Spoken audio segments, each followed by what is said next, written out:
Okay, we're live. All right. Good evening, everyone. It is Monday, July 27th, and tonight we actually have three separate meetings. We have the annual general meeting for the Fiddleville Nonprofit Housing Corporation first, following which we will have our regular quarterly Nonprofit Housing Board of Directors meeting, and then after that we will move into the regular council agenda for tonight. So let's get started. We'll call the Fiddleville Nonprofit Housing Corporation AGM meeting to order. Quorum has been established. All board members are present.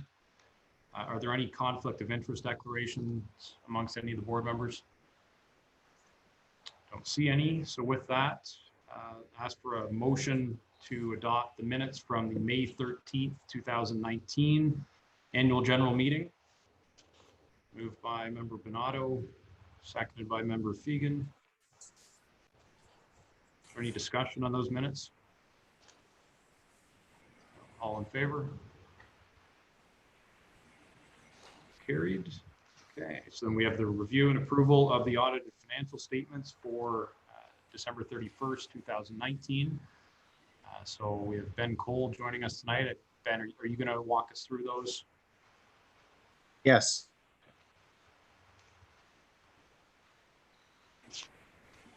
Yeah, can you guys hear me? Yep. Okay.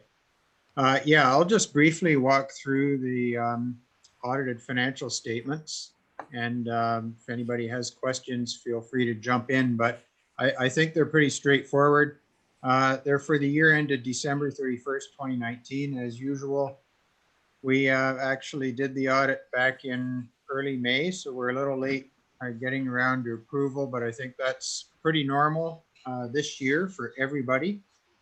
And just on that note, I'll make an observation before we get into the numbers too, that the tax returns that go along with this that have to be filed are usually due by the end of June, but that deadline has also been extended by the CRA, so we've now got until September 1st without any late filing penalties. So we're still okay in terms of your tax filings being in on time with no late filing penalties.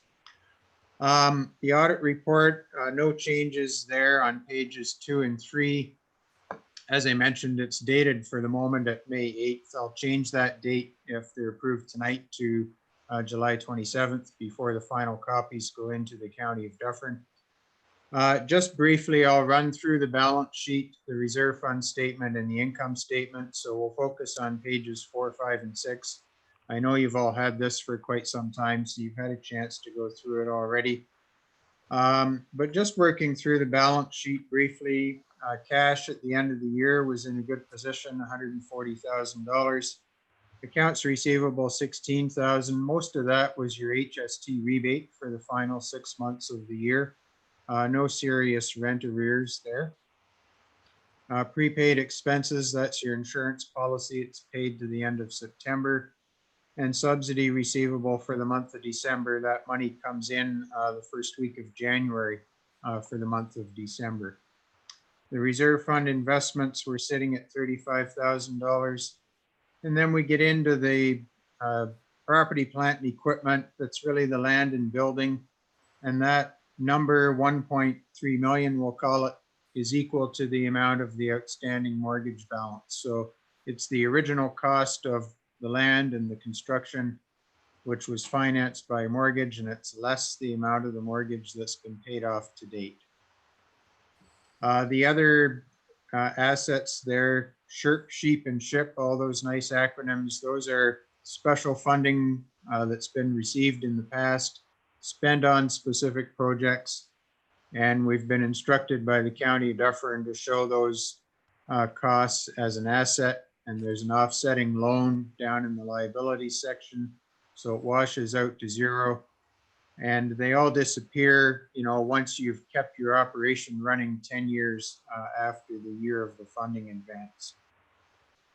Liabilities, really nothing unusual here this year either. Accounts payable of the general fund, 21,000.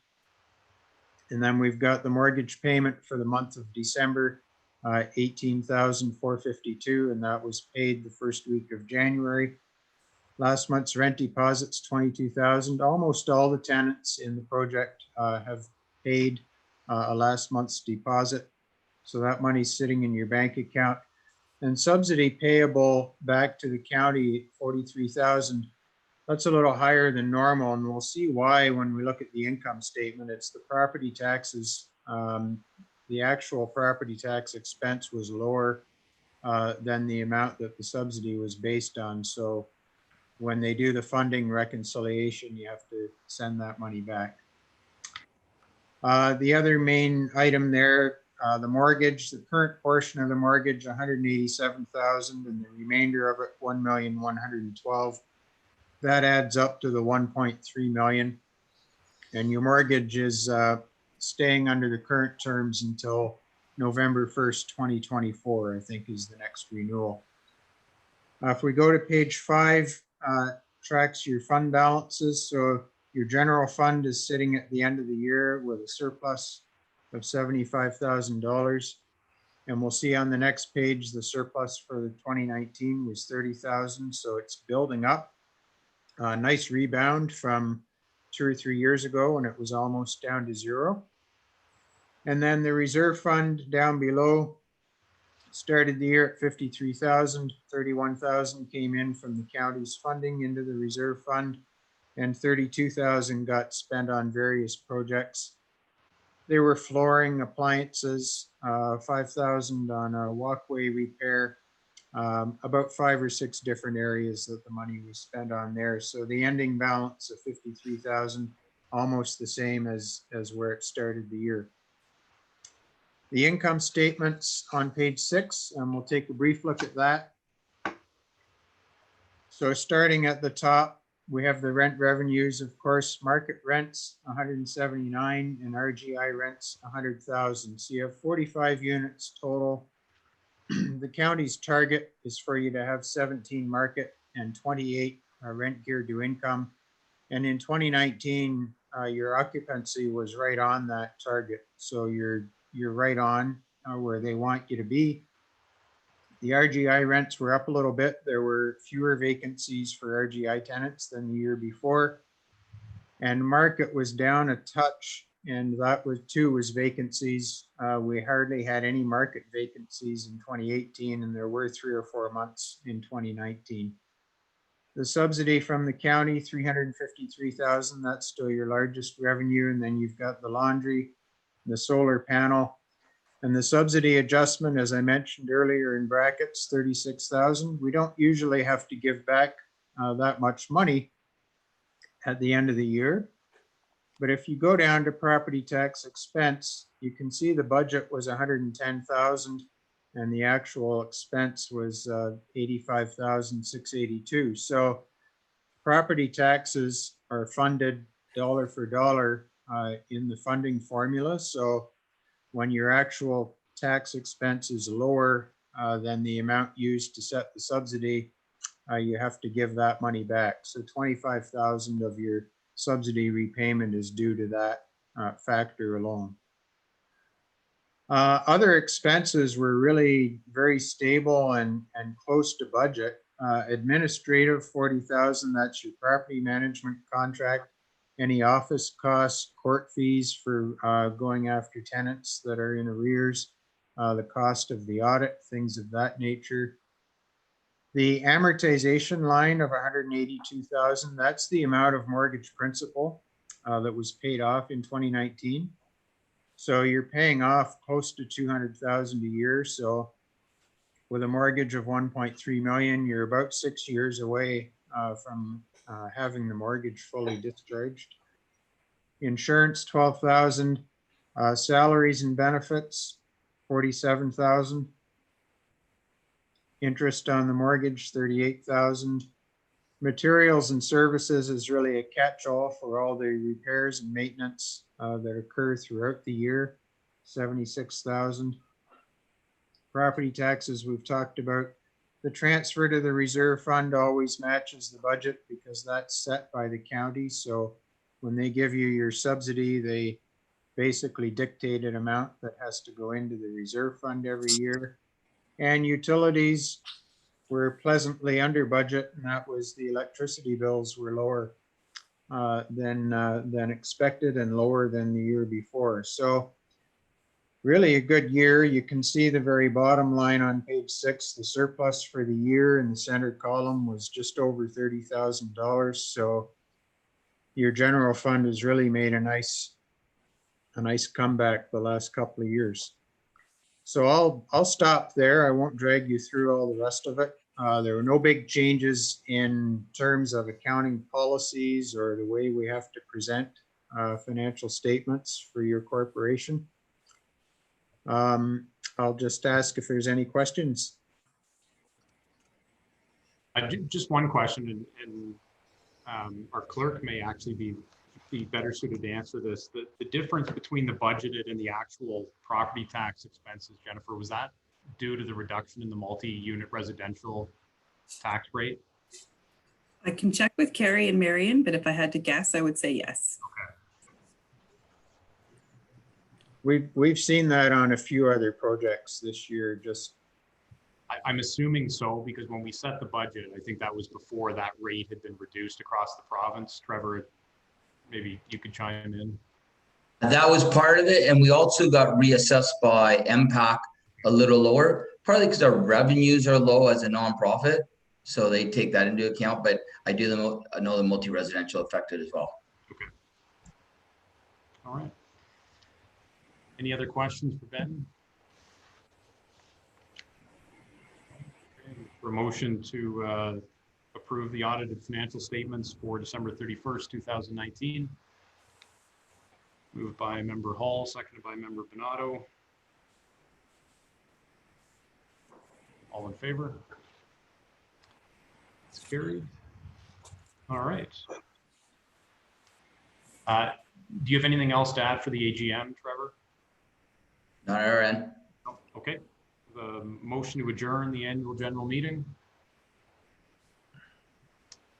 Member Fegan, seconded by Member Buffett. Looks like Lindsay's frozen. All right, all in favor? Carried. All right. So then on to the regular quarterly board of director meetings. We'll call that to order again. Quorum is established. Any conflicts of interest with respect to the board meeting? No? Okay. All right, look for a motion to approve the January 13 Board of Directors meeting minutes. Member Buffett, seconded by Member Hall.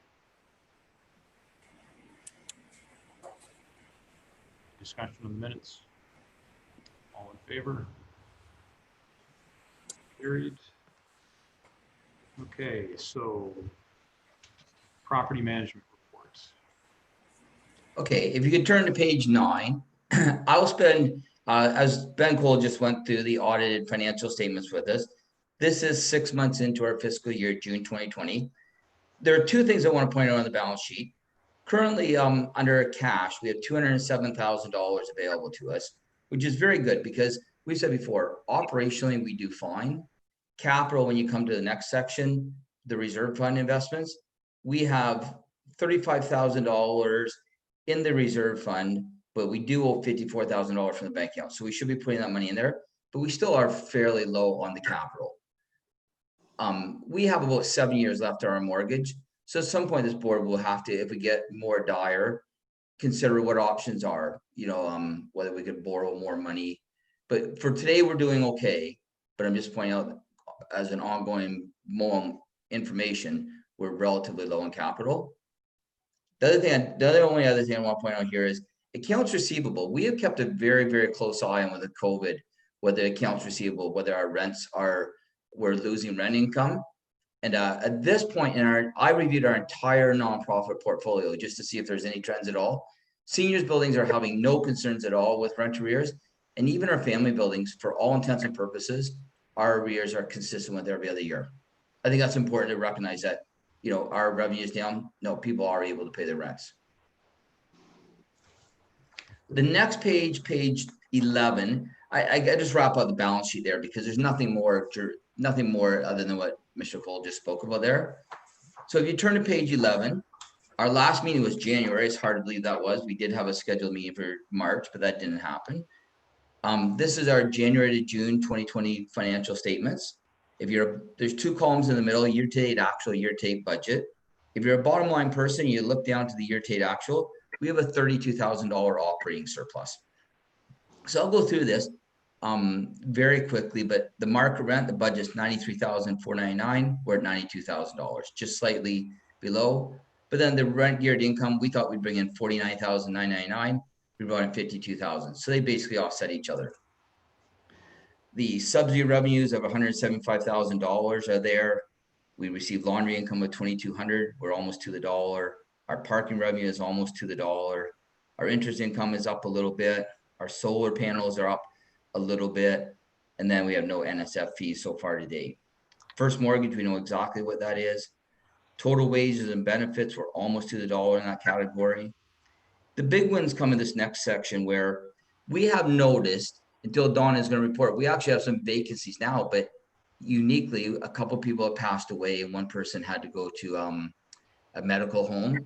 So up until now, though, in our entire portfolio, we're finding very little move outs. It's just intuitive that with the COVID, people weren't wanting to move unless they have to. And that really costs us money. When somebody moves out, you have to paint, you have to put in new taps, etc. So the first category there, other building general, that's sort of what we call our slush fund. The budget was $17,500. We've only spent $12,000. Internet services are almost to the dollar. Elevators are slightly below. Snow removal was a little bit lower. We didn't have any extra costs this year. It was a good winter. Landscaping, we'll mention that's very low. Donna will speak to that in her part of the presentation. We've lost our landscaper, but we have that covered by internal staffing. Heating and plumbing, the building is aging. We are finding a lot of plumbing issues are our biggest problems. We had a big plumbing leak this year. So we're quite a bit above our budget. So I think next year we'll adjust that because we're finding as all the buildings age, it's a little bit higher. But we did have some unusual things this year. Painting, we spent $350 on paint. Our waste removal slightly above, and then the security is there. So that total budget line though is $40,000. We've only spent $34,000. Electricity, very important. So as Ben noted in the financials, last year was a very low year for utilities. I have gone back and in the last week, I've been speaking to Dan Reed. I'm going to have to take a trip down to the building because we are significantly higher under utilities. And we're trying to figure out why. We do pay all the utilities for the residents, and it has spiked about March. So we could say, well, with COVID, everybody being at home, that's a factor. It's been very hot. So Dan did say probably almost every unit has an air conditioner, and we pay for that. But in saying that, we haven't really noticed a trend in the rest of our portfolio. So I'm going to go down there to make sure we don't have something running, but it'd be a pretty large item because we're up about $5,000 from year to date. That's pretty high. We are keeping an eye on it. Like I said, COVID and air conditioning will factor in, but I'm not satisfied that that's the only thing we have to explore. I have to go down and look at the meter and we'll turn off the air makeup unit, things like that to see if it's, spinning the dial, so to speak. Natural gas and oil slightly above, and then water and sewage slightly below. So we're $6,000 over in that category. The next line is the municipal taxes again. Even when we set the budget a year and a half ago, like for this, we still hadn't got the final wrap up. So we are quite a bit under the municipal taxes, but that's a good thing. They say that's the MPAC assessment plus the tax rate on multiple unit buildings. So that's affected us in a positive way. It is a flow through though. So when our taxes go down, we don't profit from it. We get the tax money from the funding model. So if taxes were $150,000, they would give us 150, but if they went down to 40,000, they just reduce their subsidy. So there's no practical win for us there. Insurance slightly above, education allowance. Haven't booked any audit fees for the year because we paid Ben after this meeting. Other admin materials and services are a little lower. Our management fees are almost to the dollar. Reserve funds. So I'm presenting a $32,000 surplus. If you adjust out some of those tax monies of $10,000, We're still currently at $20,000 profit halfway through the year, and we traditionally are making about $40,000 a year for the last couple of years. We are a nonprofit. We're not trying to make money, but we do use that money for capital repairs. Trevor, Yep. can I ask a question? On the solar panels with this year and with the amount of sun that we've had this year, I'm kind of surprised that we're not getting more in. Well, there's a couple factors, and we're actually going to speak to the solar panels in a minute. One, the first half of the year, you don't like this is June. That's probably only up until May. We did get a $980 check in May. So it's a big spike. There's a big sharp cliff, so to speak. So we won't see the big results for another 2 months. But we're going to speak about our domestic hot water is at the very top of the building, and the solar panels are lower down. They are in the shade probably a third of the day because there's these great big trees behind our building that we don't want to cut. But just the design, when the original company 10 years put it up and we relied on them, they put the domestic hot water at the top of the building, the highest peak where it's sun all day. And our solar panels that collect real dollars are lower down on the roof. So we're being hurt by that. Because last year we made $7,500 in solar. Every other group I have makes about $10,000. And some of them make as much as $11,500. Kind of tells you where the positioning affects us. How difficult is it to move them? Sorry? How difficult would it be to move them? We kind of want to, we're going to have that in discussion in our new business about the domestic hot water and the solar. Very easy to move them to a higher location. Okay. All right. Any other questions on the financial statements? Member Anderson? Thank you. Trevor, I may have missed this, or this may be coming up in maybe a later presentation, but you mentioned for heating and plumbing that went up exponentially, and you talked about there were some unusual items. Can you maybe speak to what those unusual items were? And then secondly, you indicated that you might be looking to increase sort of what is being projected for that budget line. And if you are looking to do that, what are you anticipating it's going to be moving forward? So I went through that whole line. We had a riser that took a lot of, there was a leak in there, and they had to cut down to the first to third floor because we're going to have some of these pipes go. It's not a terrible amount of work. It was about $2,200. And I'm saying that just spikes us, right? Like, you know, one event like that a year. And I suspect we'll have one event like that. It's not a big repair. It's just, you got to take from the first to the basement. So it's sort of 3 floors from ground to the basement up. So I would think in the future, my annual budget's $3,000. I think it should be $6,000 would be more realistic to protect against that. Cause it will probably happen once a year, knock on wood, not much more than that, you know, rarely more than that, if ever. Thank you. Last year, did we not, down in the basement? Same one, same problem. So you have these big lines that are going up to the top. They just get a little pinhole and the whole thing, they go, it's too thin. They're going to replace the whole pipe. So you're looking at replacing a section every year? Probably, yes. Yes. Just it's only about a 30-foot line, but it's a lot of work, a lot of labor.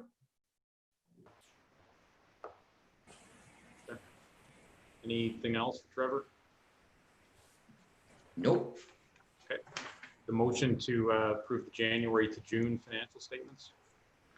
Member Bonato, seconded by Member Fegan. All in favor? Carried. Is Donna going to carry on with the rest? I believe that's true. Donna? Yes, I will. So we'll go back to page 5. And under the landscape maintenance, we received 2 quotes for landscape maintenance for the year 2020, and Martin's property maintenance came in at $5,200 plus HST. Modern Appeal Property Services came in at $7,500. The superintendent, Dan Reed, who shares the duties with Kim Reed, his spouse, offered to perform the lawn maintenance with the assistance of a spring and fall cleanup provided by another outside company. He offered to be paid $20 per hour for approximately $130 per week to perform the lawn maintenance and everything that goes along with that. The 2 other companies again came in with the spring maintenance of $400 and $975. Martin's Property Maintenance, who currently are the snow contractor for the property. They perform the spring cleanup. Dan has been doing the lawn maintenance.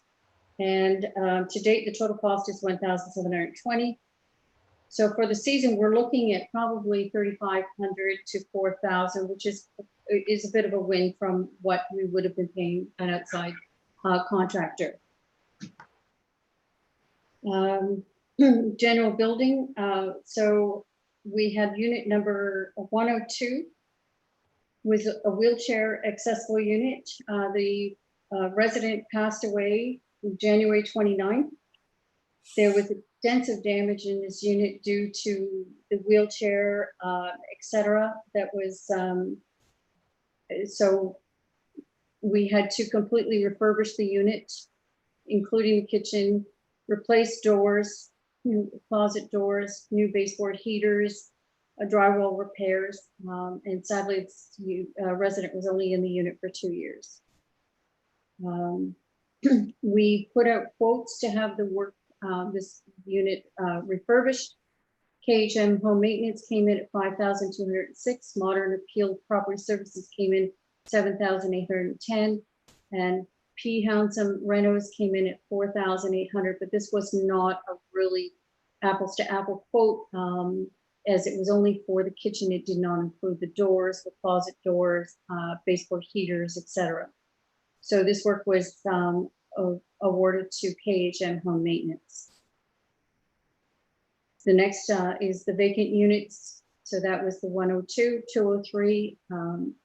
This unit, also the resident passed away April 20th. We received the unit back from the family on May the 12th.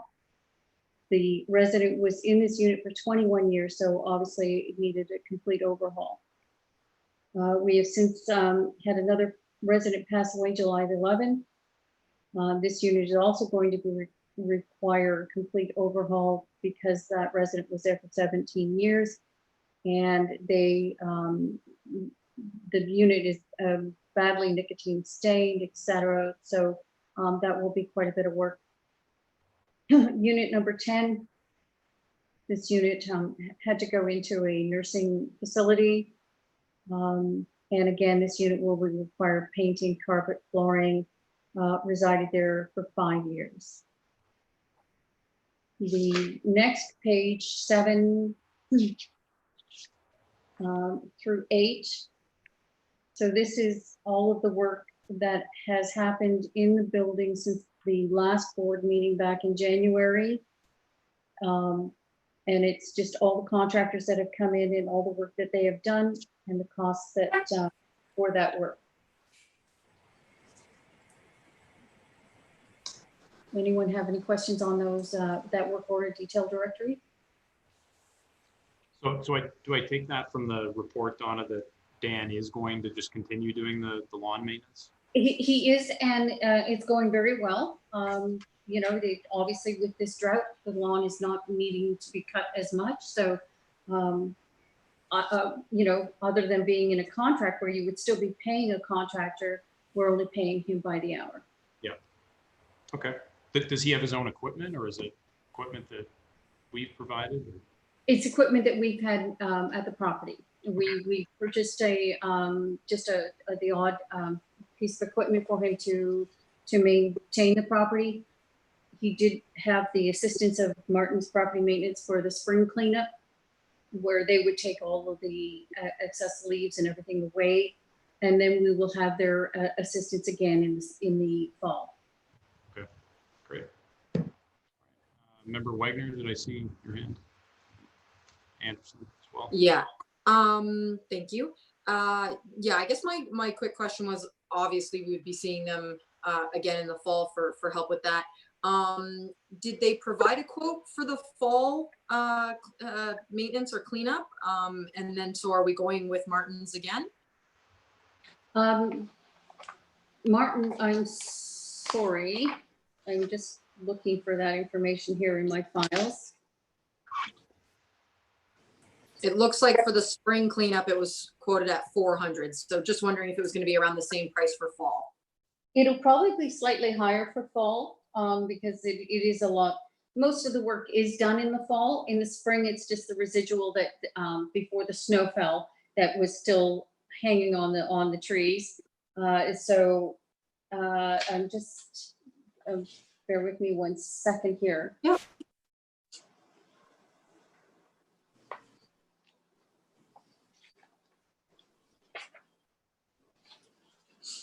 I apologize. Right now, the only one I can find is Modern Appeal, and their fall cleanup was $650.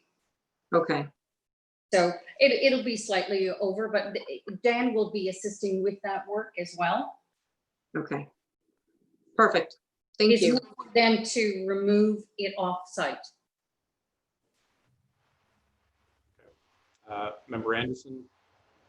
Thanks. I'm just going to preface my comments. May not apply to the vacancy situation that you described, but are tenants not responsible for what is deemed beyond normal wear and tear? Because it seems like quite a bit of money is being spent on sort of restoring the units. You talked about somebody being in the unit for only 2 years, and yet there was extensive damage that was done to the property. So is that factored into the equation that if something is deemed beyond normal wear and tear, that the resident is responsible for that? Again, understanding that these vacancies came about for unfortunate reasons, but is there some sort of policy that speaks to that? We would definitely be trying to go after for excessive damage, but in this case, the resident passed away. Fair enough. Fair enough. Okay. Member Bernardo? I ask a question. On the repairs, I see one of the repairs that a toilet was leaking with no wax seal. How is it that we get a toilet put on and no seal? I noticed that too. And I would like to say that if I could have inspected that toilet well as it was being put on, we would have noticed that, and this plumber is not coming back on site. I would expect not. A plumber, if he's putting in a toilet with no wax, with no seal. Mhm. I think maybe you need to check credentials moving forward. Yes. All right, anything else? Okay, I have a motion to approve the property management report. Member Bernardo, seconded by Member Wagner. All in favor? It's carried. Okay, so new business. I had one item. I had a couple of residents stop me in the grocery store recently. Just to mention the condition of the playground equipment. So I guess one of the bigger concerns was that there's wood chips that are spread around the base of that for safety reasons, obviously, but apparently there's bugs in it, and cats are kind of using it as a de facto litter box. So the concern was that parents aren't making use of this because they don't want their kids playing in that. So that was one item. And then there was also some discussion about maybe reconfiguring the fence or something and providing a shade structure. So as I understand it, a couple of the residents had approached Dan with the suggestions and even offered to do some of the labor to help. And Dan, I mean, rightfully so, said, look, it's not my decision. It would have to go to the board. But you know, if we're not talking big dollars, and we have a bit of a surplus from last year, and just wondering if there would be an appetite to maybe put some money into the playground equipment. It seems like a shame that it's sitting there going unused, you know, because parents just don't want their kids playing in it, you know, given the condition that it's in. So I only drove by it quickly to take a look. I didn't get out and, you know, physically inspect it, but, you know, Trevor, I don't know if you have any comments on that, or if Dan's mentioned anything specifically. I'll answer. Maybe Donna can jump in. I haven't heard that. I think it makes sense. There are some new products that the cats are notorious for these playgrounds, you know, like, and because it could be any cats from any neighborhood, but there is some chemicals they're applying, like to deter the cats, like I think in the mulch stuff they bring in. So certainly we should be like, if I haven't heard that concern, I'll speak to Dan about the reconfiguring. Like, we'll take a look at that, because it may be, at least for the cats in the current time, get a special type of mulch, like whether it's cedar mulch or something else they put in there the cats don't like, and that would help. You know, they say it costs a little bit more money, but if the cats are making a mess, I get that. I have kids, so I won't want that. So we will look into that. That's good feedback for us for sure. Do you need any sort of direction from us as the board? I think just under new information like this for sure, it makes sense. Okay. And I will jump in at this point, that Dan did speak to me, and that we cannot have residents doing any physical work that are not covered under WSIB and our insurance. And so therefore we would be getting a contractor in to assist, but I believe that what they're looking at having is a section of the playground area to be sodded, and possibly a picnic table or a sitting area to be put there. I would have to check with the playground inspector to see how far back we can go. As with any playground, you have to have a radius around the equipment before you can put any, picnic tables, benches, or changing the ground cover, because it's all has to do with compaction and things like that. We have it inspected once a year. Currently, right now, we have not opened up playgrounds because we cannot ensure social distancing, nor can we ensure that they are being disinfected on a regular basis. We don't know, how many children are out there at a time. Are they being supervised? So with the new opening of phase 3, we have been a little hesitant in opening up the playgrounds. Okay. Well, we'll leave that with you guys. And maybe. Does the board have any strong opinions about us holding off the playgrounds? Sort of, we're doing it week by week, so to speak. I mean, for my part, I'm fine. If you guys have concerns about the management, we've opened our playgrounds within the rest of the community, so the families can make use of our public playgrounds. Those have been opened on a use at your own risk basis. But it's not as though families that are living in this complex don't have access to any sort of park equipment. They can use the town park. So just make whatever decision you think is appropriate going forward. Does anybody else have any thoughts? No? Okay. All right. The other thing I would point out there just quickly is for some of the new board members, about 5 years ago, there was feedback from the building residents to this board, and we have added 2 outside barbecues there, which are really nice for residents to be able to use because they can't use them inside the apartments, obviously. Would you not have the same issue with social distancing with barbecues? And maybe Trevor hasn't, Trevor, I have not allowed the barbecues to be utilized at this point in time. I was just thinking we probably haven't. I apologize, but we do have them available like that in the past, up until this year. And we're in a few buildings that have done that. It's based on this board's recommendation, which is good. So Donna, has any of the places that you manage opened up playgrounds? No, we have not opened up any playgrounds within our condos or nonprofits, and the same with common rooms and for the most part gazebos. Just because of social distancing, you don't have somebody monitoring that, and for disinfecting touch surfaces. Even if you put signage up, use at your own risk, that would not make a difference? Is that something maybe with insurance reasons, or why? I really believe this would be the board's decision. If they wanted directions to do so, I would be very open. Like, we've simply been conservative, but this board says we think it's prudent because you're part of the town of Shelburne in this case with this building. I think this board can give us direction to do so now with those appropriate. We'd look at the town warning signs and post them as well. If that's what because you would be the first in our group, but somebody needs to be a leader. So maybe it should be this one.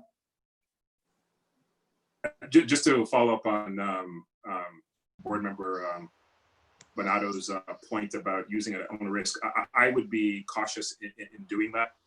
I think if we are going to be opening up, I think we should have the requisite cleaning and inspections that are in place. I think simply just leaving it up to the users just to sort of utilize their own precaution. And if something were to happen, I don't think we would be protected legally to the extent that I feel comfortable with if we just left it at that. So if we're not in a position to have staff maybe monitoring or doing the requisite cleaning, I don't know if I'd feel comfortable making a recommendation like that. I think our CAO actually just got some advice from our insurer on that.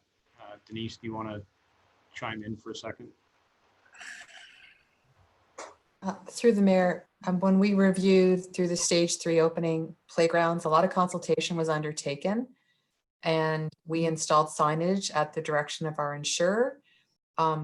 There is notification that it's use at your own risk, assumption of risk, that disinfectant of playgrounds is not undertaken, and it's not something that would be implemented. Municipalities are not disinfecting their playgrounds while we're disinfecting washrooms. Playgrounds are not within the scope of equipment that's undertaken. So to address Deputy Mayor, or sorry, it's a different position, Board Member Anderson's comments, our understanding is that it's actually the direction to not disinfect playgrounds because no formal schedule can be put in place. So that's why the assumption of risk and use at your own risk is in place. Is that sort of the general advice being dispensed by Parks and Rec Ontario as well? Yes, through the mayor or through the chair. Exactly. So there's a group of municipalities that regularly consults every few weeks, and playgrounds are certainly one of the areas where risk management has been looked at. The signage that we installed was utilized from another municipality that had that legally reviewed, and a number of other communities have adopted similar language on their signs. So the extent of the inspections that we do are obviously far more frequent than annually as this not-for-profit does. Ours are regularly done, and playgrounds reopened on the understanding that users needed to be cognizant of the risks that they were undertaking, be aware of the need that they needed to be proactive with hand sanitizer of their own. And they also needed to ensure that they were practicing physical distancing with the use through their family members. So if I can chime back in at this point, if we're doing it at our public parks under that system, why can't that be done at the nonprofit housing the same way?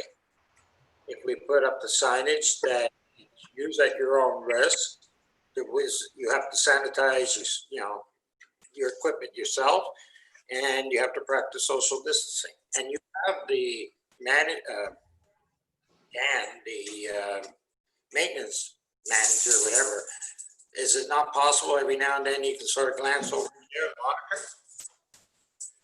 Yeah, we don't have many kids. We just have been risk averse in our, in our entire portfolio. And so this would be up, we would take direction from this board. I think it'd be prudent to vote on it and decide, but I think it's your decision for sure. Sounds like you may be thinking about a motion there, Member Bernardo. Is it a motion I have to make, or just give direction? Probably better to do a motion, I think. All right, Denise. Oh, we're happy to provide Trevor and Donna with a copy of our signage wording if you'd like that. I would like that. Thank you. So the motion I'll make is that the Fiddleville nonprofit housing utilize town signage and verbiage for opening up the complex park area for the children to be able to play there and the residents to be able to use it. Does that make sense? Yeah. Is there a seconder for that? Member Wagner, you had your hand up first, but was that for a comment or to second? It was more probably for a comment. Just Okay. because I wanted Let me get a to seconder first. add to, oh, sorry. Do you want to second it?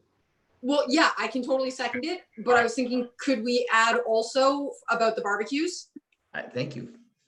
Yes, I'll work with that as well. Yeah. Yeah. Okay, so motion's on the floor, moved by Bernardo, seconded by Wagner, to open the parks, the barbecues, provided that use at your own risk signage that sort of follows the template already utilized throughout the rest of the municipality be put into place. Is that more or less captured, Walter? Yeah. Any discussion on that motion?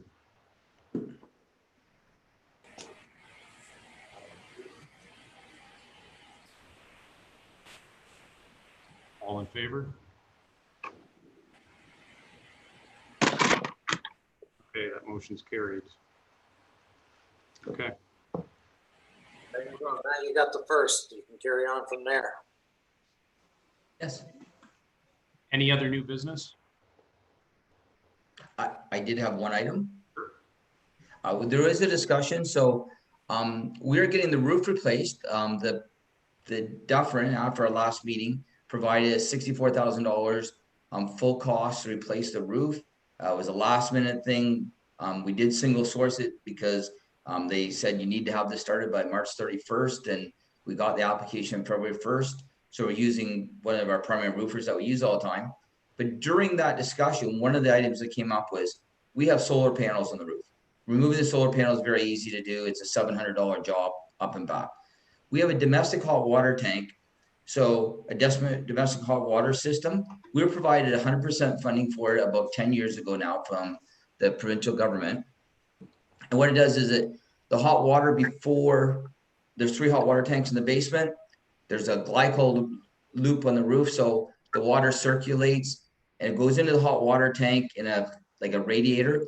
And before we start heating the hot water tanks, this glycol preheats the water. In the summer, it works wonderfully well. The hot water tanks never come on because this hot water, this looping creates, makes it work. In the winter months, it basically does nothing. But the reason this has come up is because this system is very difficult to move down. These units are very expensive. It's all plumbed up there. So the cost is going to be $8,000 to move it down and put it back up. There's a certain insurance component in there, meaning he's going to be super careful. Like that's why it costs that much, because they have to basically carry each down on the Zoom lift individually. But if you looked at our roof, our solar panels are not at the highest point in the roof. That's where the domestic hot water is.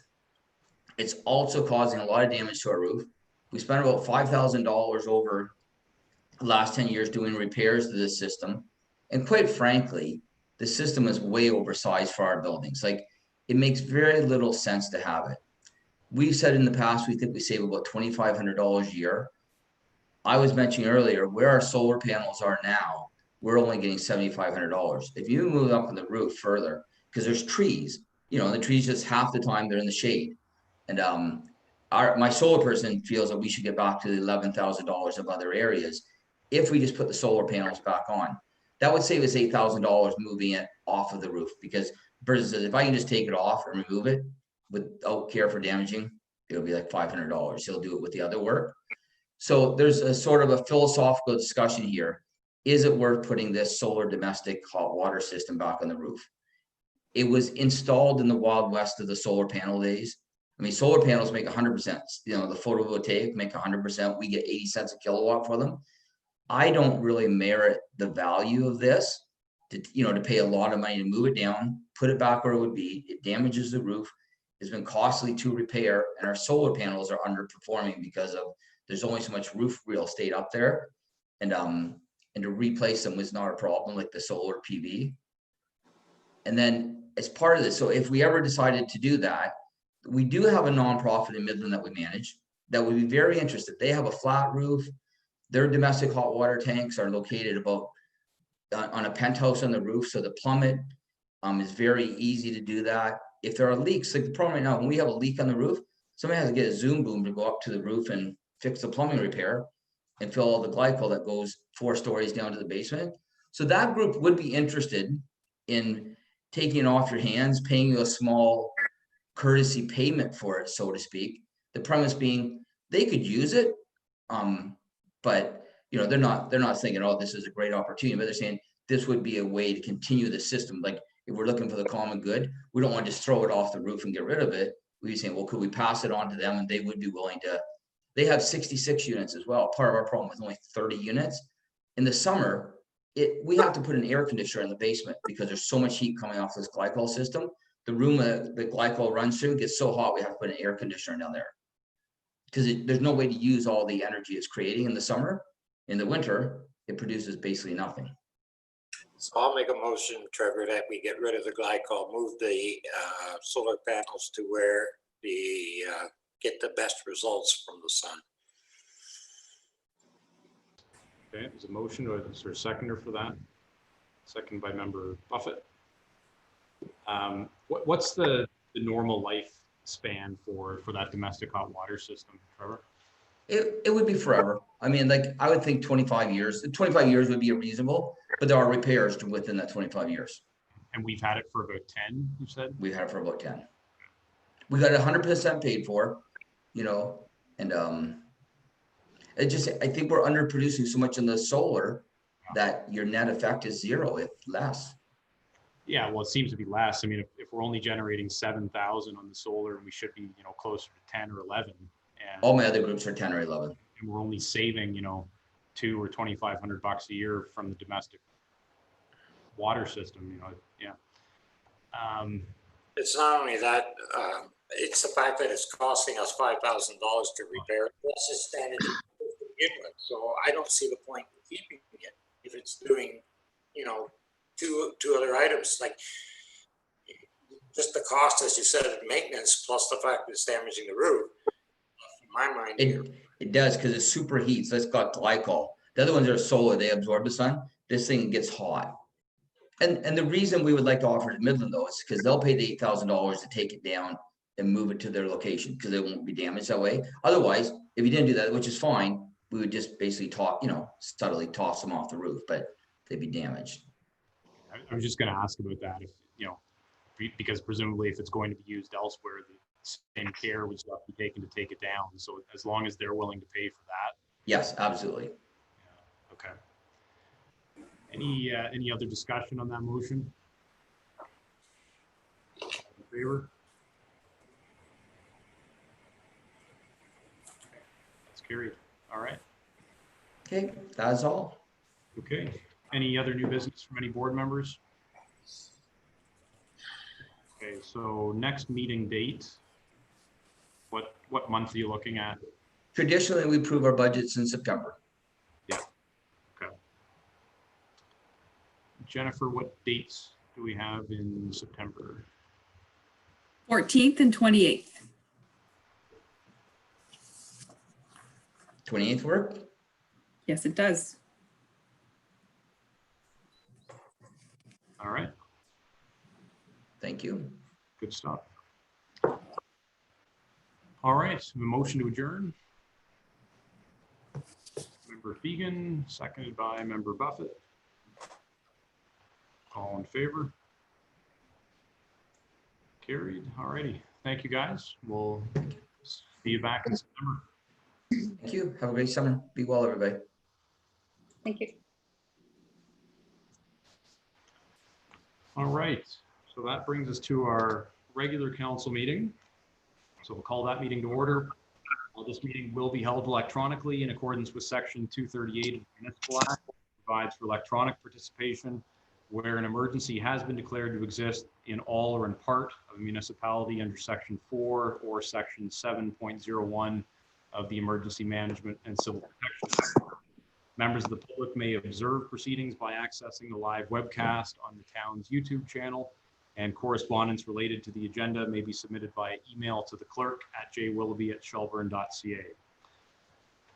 So I think we're going to attempt to play the national anthem remotely.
Okay, so we'd like to acknowledge the traditional territory of the Anishinaabe, including the Ojibwe, Potawatomi, and Chippewa, and the people of the Three Fires Confederacy. Are there any disclosures of pecuniary interest amongst any members of council? I don't see any. If anything arises through the minute or through the meeting, rather, I would just ask that that declaration be indicated and then be followed up in writing with the clerk. Public question period. Jennifer, were there any questions submitted? Through you, Mr. Mayor, there were no questions submitted for tonight's meeting. Okay. On to presentations. So we have Alethea O'Hara Stevenson, Cheyenne Ricci, Soha Solomon, and Althea Casamento with an update from the Anti-Black Racism, and Discrimination Task Force. So Alethea, are you going to lead us through this? Perfect, thank you very much. And Jennifer, can I share my screen with the presentation? Yes, you're good to go. Awesome, thank you so much.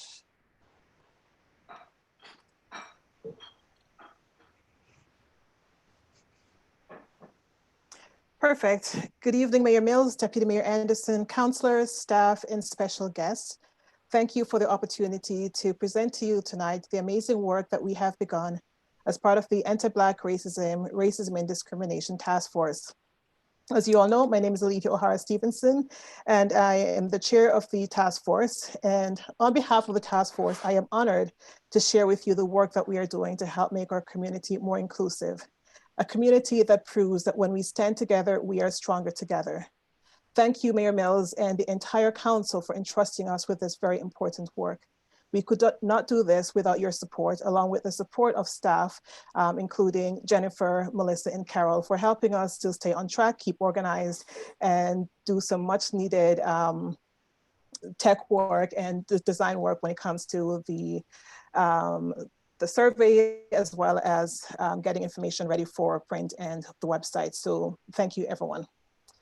Before we get into tonight's presentation, I'd like to take a moment to introduce the members of the task force, and then we'll get into all of the activities that we have done to date and the roadmap to get us to the end state, which is to deliver a blueprint to you in September.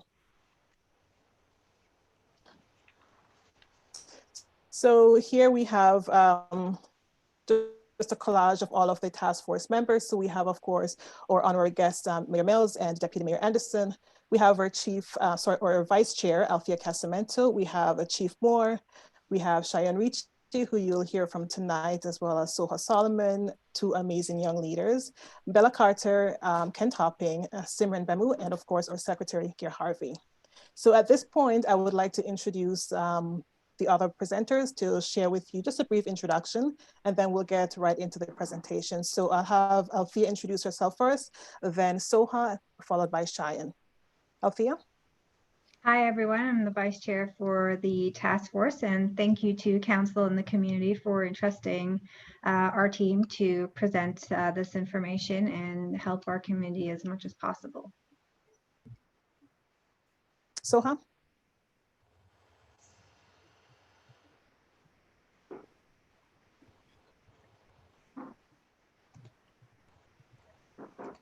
I think perhaps you're on mute, Soha. Soha, you're on mute. Oh, can you guys hear me now? Yes. Yes. Okay. All right. So saying good evening, everyone. I'm happy that I'm here with you all on this call. I will be going to grade 10 this year. I attend Center Dufferin District High School, and I'm a member of the Youth Advisory Council with Mrs. Alethea as well. I'm an active member of the Student Council, an all-star member of One Voice, One Team, and of course, a member of the Anti-Black Racism, Anti-Racism, and Discrimination Task Force.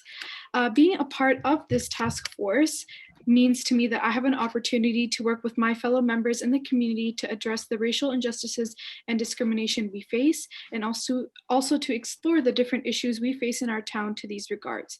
And with this, I hope to accomplish a no tolerance / zero tolerance policy for any kind of discrimination and racism in our town that is very, very strictly enforced. I also want to create a safe community for myself and those around me.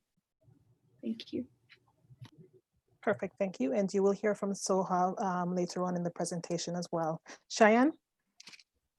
Hi, my name is Cheyenne. I've been a Shelburne resident for over 15 years. Throughout elementary school, I attended Centennial Highlands, and then 4 years ago, I graduated from Senator Dufferin. Being a part of the Anti-Racism and Racism and Discrimination Task Force has been an honor for me. I'm so proud to work with such an amazing and diverse group of people invested in this town. I'm able to be a part of a change that will change so many lives. I'm hoping to show that Shelburne as a community cares about every single one of its members and takes action when things are not right, showing that true change is what really matters. Perfect. Thank you very much, Cheyenne. And at this point, I would like to hand it over to Althea to walk us through the next few slides. Okay, this slide depicts the terms of reference that have been agreed upon by the task force. Next. This slide shows the mandates again that has been agreed upon and approved by the task force as well. Activities to date. This captures the meetings that the task force has had to date, training received by the task force, and presentations by stakeholders in the community, as well as the delivery of our survey. Next. And Soham? Okay, so over here we have the training that we did with Inclusify. So we've had one session so far, and I believe we have another one in August. So Inclusify provided training covering the following. They talked about the foundation and the understanding of systematic racism, diversity, equity, and also inclusion. We talked about systematic barriers to inclusion and access, planning the work of the task force, receiving feedback, surveys, and delegations. So they kind of like guided us through how to do it, what to do it. We also, how we can analyze the feedback and preparing the final report. They also give us a lot of different definitions on ways to distinguish between different terms so that we know racism and colorism and shadeism are not all one thing. And we also talked about allies and anti-racist and racist and how what these terms really mean so that you know what category you fall under and how, you know, we can take these terms into consideration when we're making our surveys and when we're putting things out so we can identify things that way. Perfect, thank you. Althea? This slide talks about the marketing that the task force will be doing for the community. So the radio, newspaper, and town platforms will be out this week, as well as the mail delivery of our survey. And the other important feature that we'll be leveraging is, of course, the support from all the task force members to make sure that we are circulating the survey to our broad network of contacts. Okay. Task force roadmap to blueprint. August will be spent analyzing the survey data as well as presentations by stakeholders to prepare recommendations to council in September. Next. Perfect. So this slide and the next few slides speaks to the power of what we can achieve when we all work together. And when Mayor Mills made his public statement earlier on in the year denouncing racism and discrimination, he spoke about the importance of more than just words. And this quote is exactly, you know, what we should all be striving to achieve. Mayor Mills's words alone are simply no longer good enough. Words alone cannot bring about the fundamental and systemic change that is needed now. I can do better. We can all do better. And so that's why it makes me extremely proud to see that the town of Shelburne has not only put words, but put action in place when it comes to standing up this task force. So it should all make us very proud to, you know, acknowledge the fact that we are making systemic changes already to make sure that we're combating racism. So thank you, Mayor Mills, for, you know, putting this statement out there.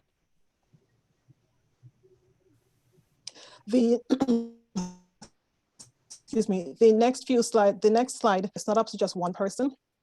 It's up to each and every one of us to take a stand and make change. And hopefully my video will work. There is no sound to this video, but it clearly articulates what it means when all of us take a stand to fix something.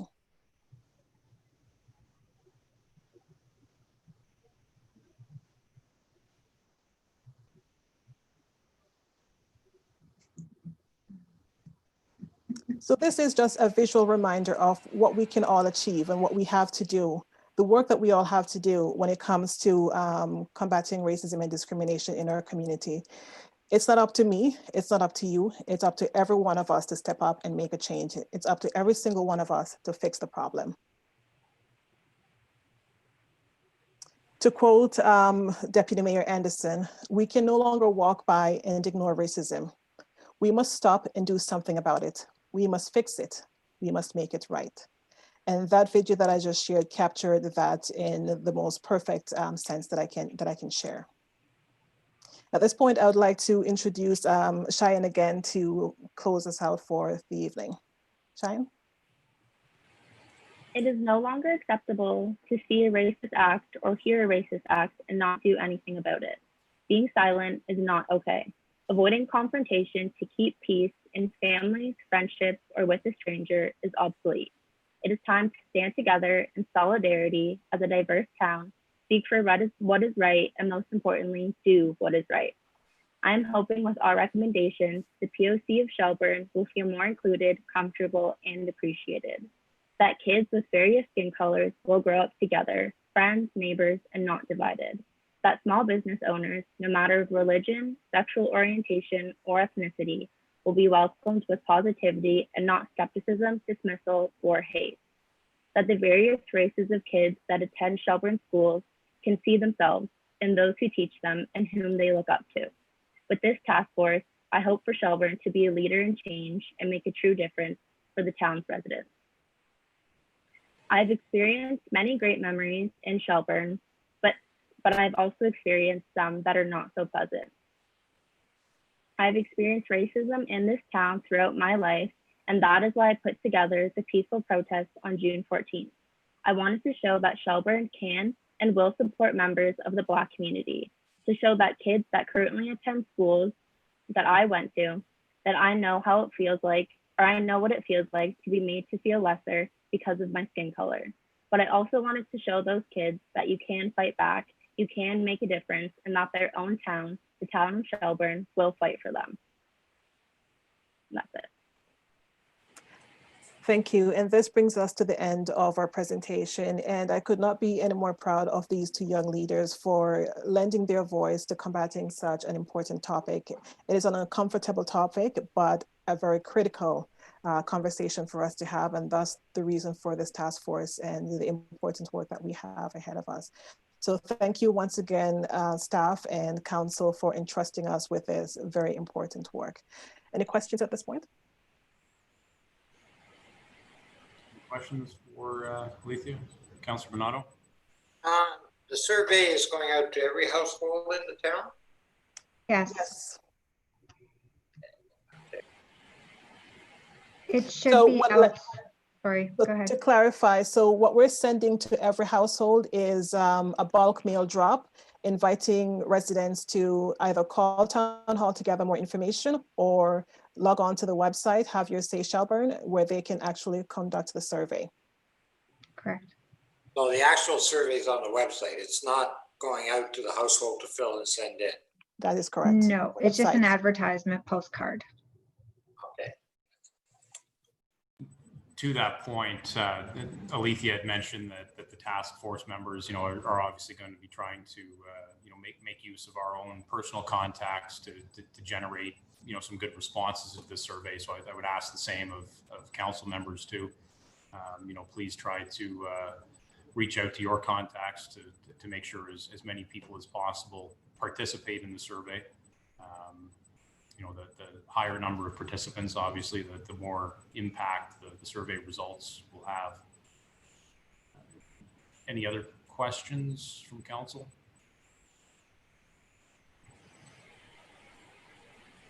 Okay. I guess that's a sign of a good presentation. May I add one more comment, Mayor Mills? Absolutely. Since this presentation was put together, we as a task force approved the use of a focus group. So a focus group will focus on just a handful of individuals, and we'll have a conversation. So if anyone is interested in participating in this focus group, we would definitely be open to your participation, or if you want to send someone our way that would be willing to participate, just let me know. Thank you once again for your support. Thank you. Councillor Wagner. If you did want to participate in that, how does that work? How should we get in touch with you? You can send an email to alethea.stevenson@gmail.com. And if it's appropriate, I can share that email to Jennifer to disseminate. Okay, perfect. Thank you. Thank you. Excellent. Okay. Can I get a motion then to receive the updated presentation from the Anti-Black Racism and Discrimination Task Force for information? Moved by Councillor Wagner, seconded by Councillor Hall. All in favor? It's carried. All right.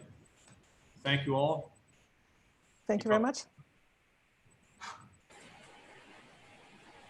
Okay, the second presentation is from Marg McCarthy regarding the leasing opportunity for the Shelburne Police and Fire Stations. I think Marg had requested this delegation prior to last Wednesday's decision by council, but in any event, you're still on the agenda. So Marg, welcome.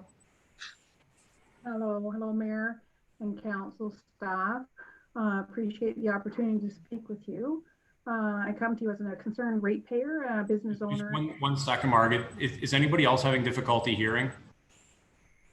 The volume just seems really low. Okay. Do you want me to talk a little bit louder? How's that? Any better? Yeah. Okay.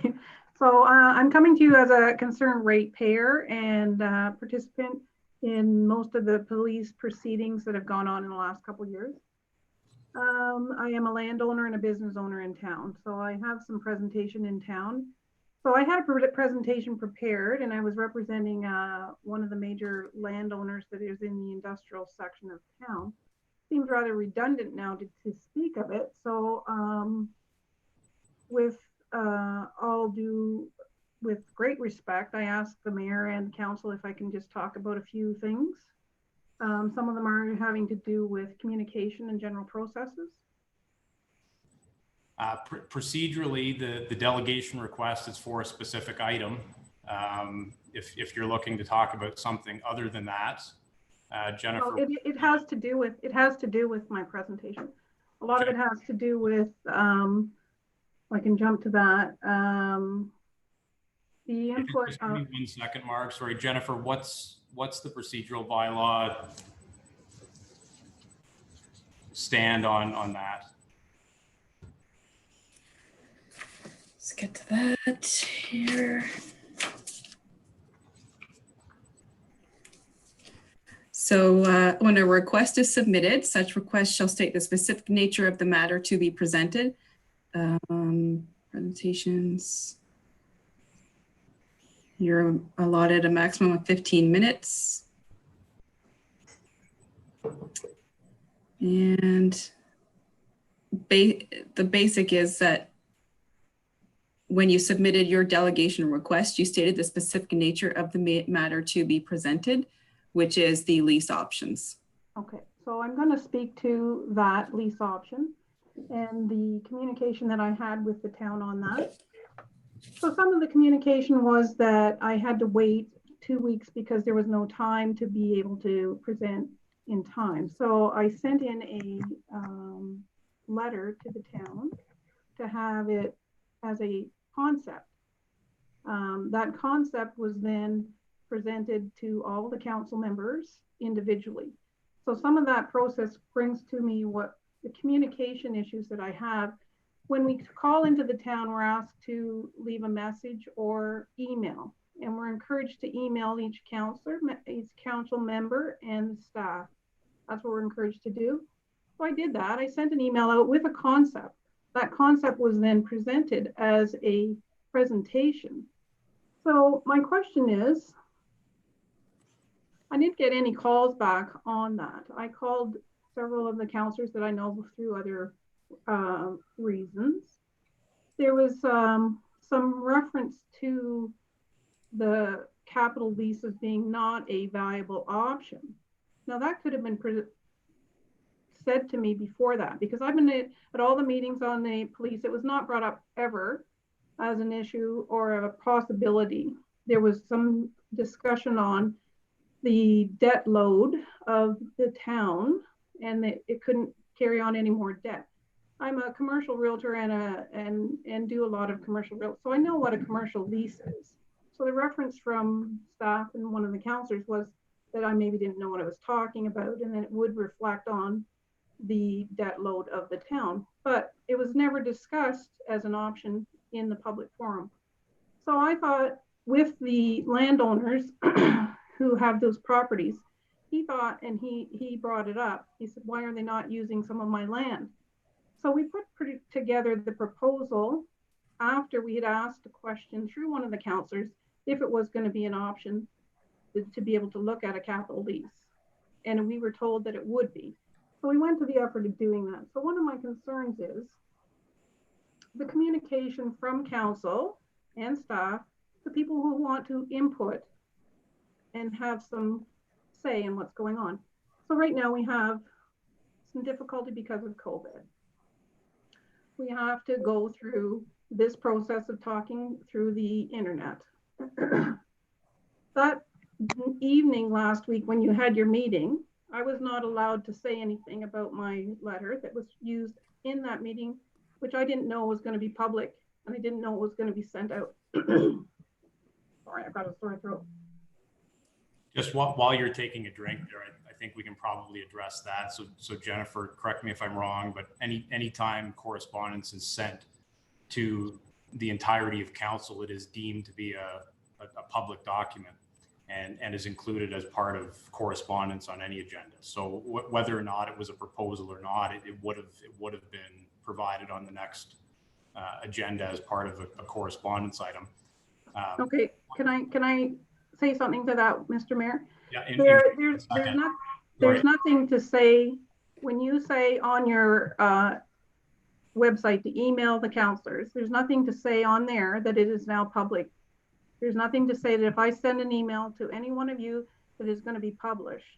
And not that I care, because there's nothing wrong with what I sent.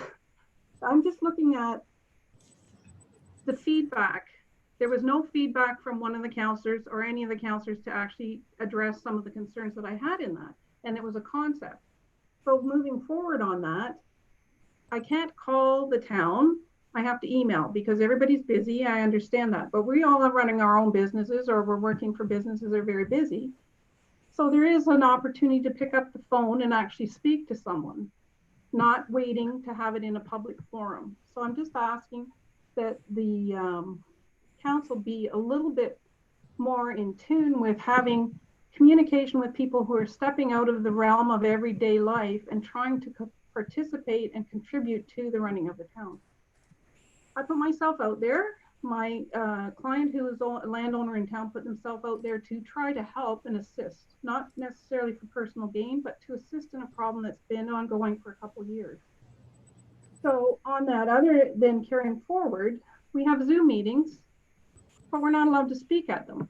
We get an agenda for a meeting on a Friday evening or late Friday afternoon. We have to have our questions in by 4 o'clock. So I don't have time to read the whole package to send in my questions. So how many questions have you had since you started your Zoom meetings?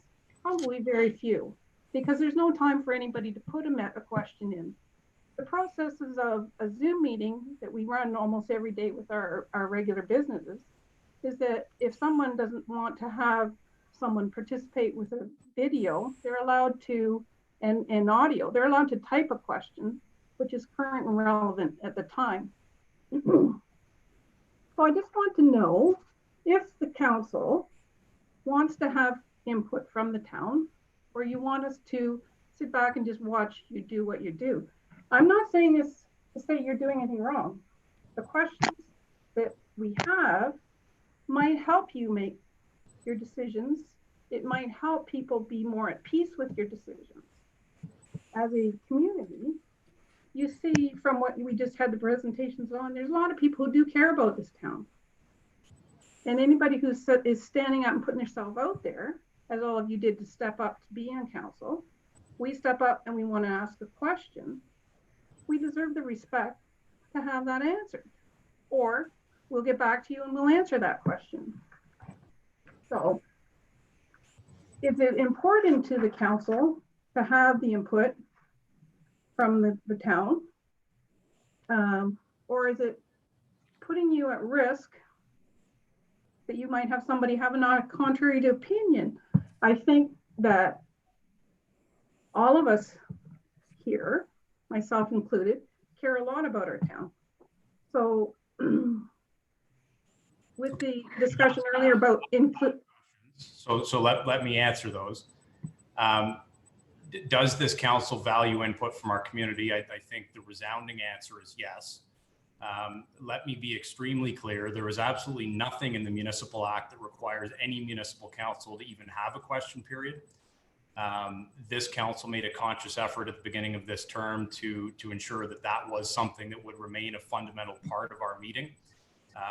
Much of the advice from consultants that advise municipalities actually advise against having open, public question periods because they see that as being an ambush or a potential ambush situation. Look, I don't care. If somebody has a question, bring it to us. And when we were able to meet in person prior to this pandemic, that's the way we were operating. At the beginning of every council meeting, there was an open period where any member who was present at the meeting could ask any question. If we had the answer at that meeting, great. If we needed more time to provide a more wholesome answer, we said that. To say that there have been some challenges the last few months would be an understatement. I think all of us are doing, staff and council together are doing the best we can with the resources we have to try to accommodate, some form of public access.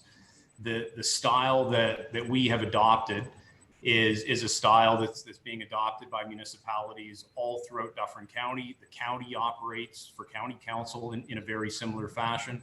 And other municipalities throughout the province are doing it this way.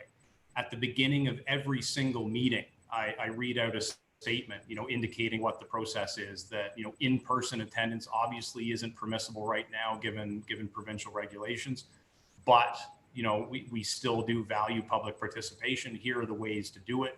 You can watch the meetings. If you don't get a question in time for, tonight's agenda, then by all means send in your question and we'll address it at the next meeting. In many ways, that's no different than the in-person meetings. Can we just have a look at that process, Wade? And I understand that you have certain parameters and you don't have to, I've read it, I've read the act, you don't have to have public, but you said that you do want to have it.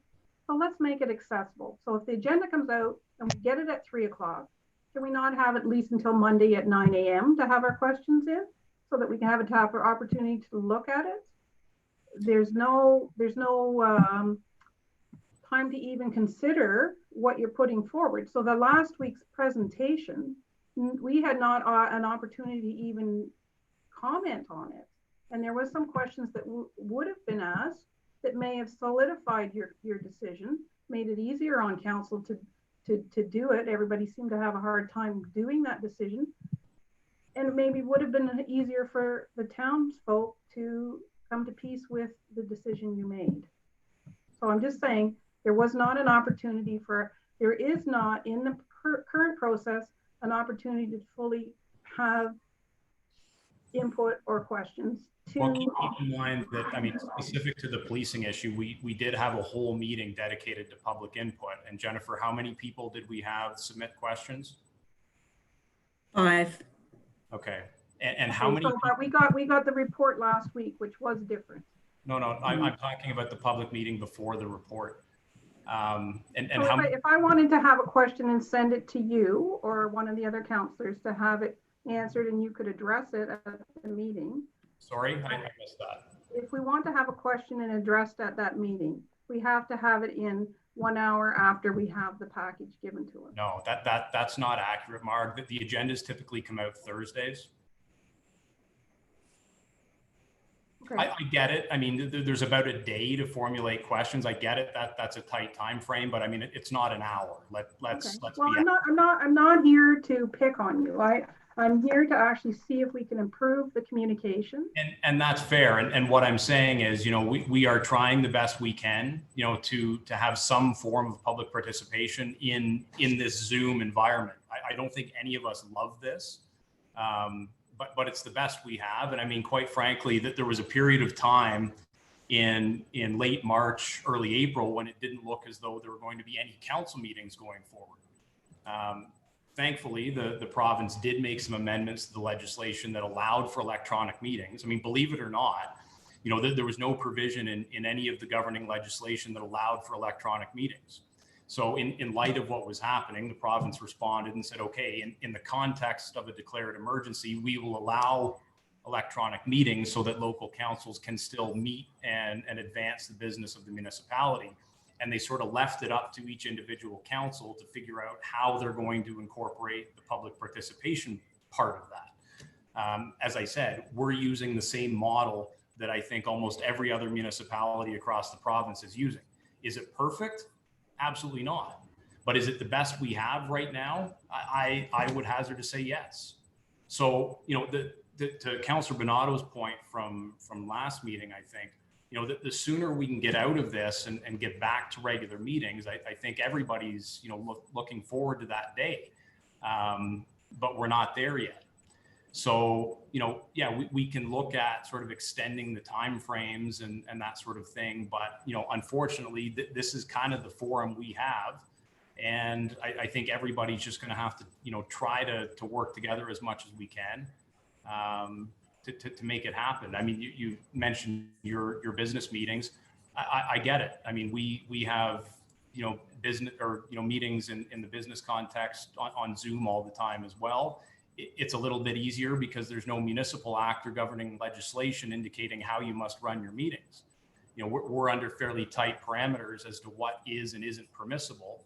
And what we're doing is, you know, an attempt to kind of fit that model that the province has provided us with. Okay, so can we have clarity then when we're advised on the website and on the phone messages to send emails that we're advised when we do send it, that is now a public document and it's going to be published? All our emails are public documents. Doesn't matter what. If they come to Dave, if I get an email, it doesn't matter who it comes from. Anybody can put an FYI in and request to see that email, and there's nothing I can do about it. But Walter, is it going to be published? They will be published if it's an FYI. Jennifer, do you want to provide some clarity on that?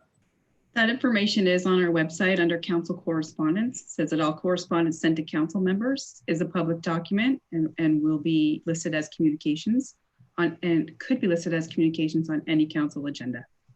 Okay, where is that? Because I looked for it. And I'm just saying it caught me off a little bit off guard when some of the communications that I'm trying to do to council persons to have some discussion that maybe would have stopped this and saved some of your time if we could have been able to have some communication. The one point that you raised, Marg, with respect to the debt capacity issue and whether or not, you know, lease payments would sort of be counted against our debt.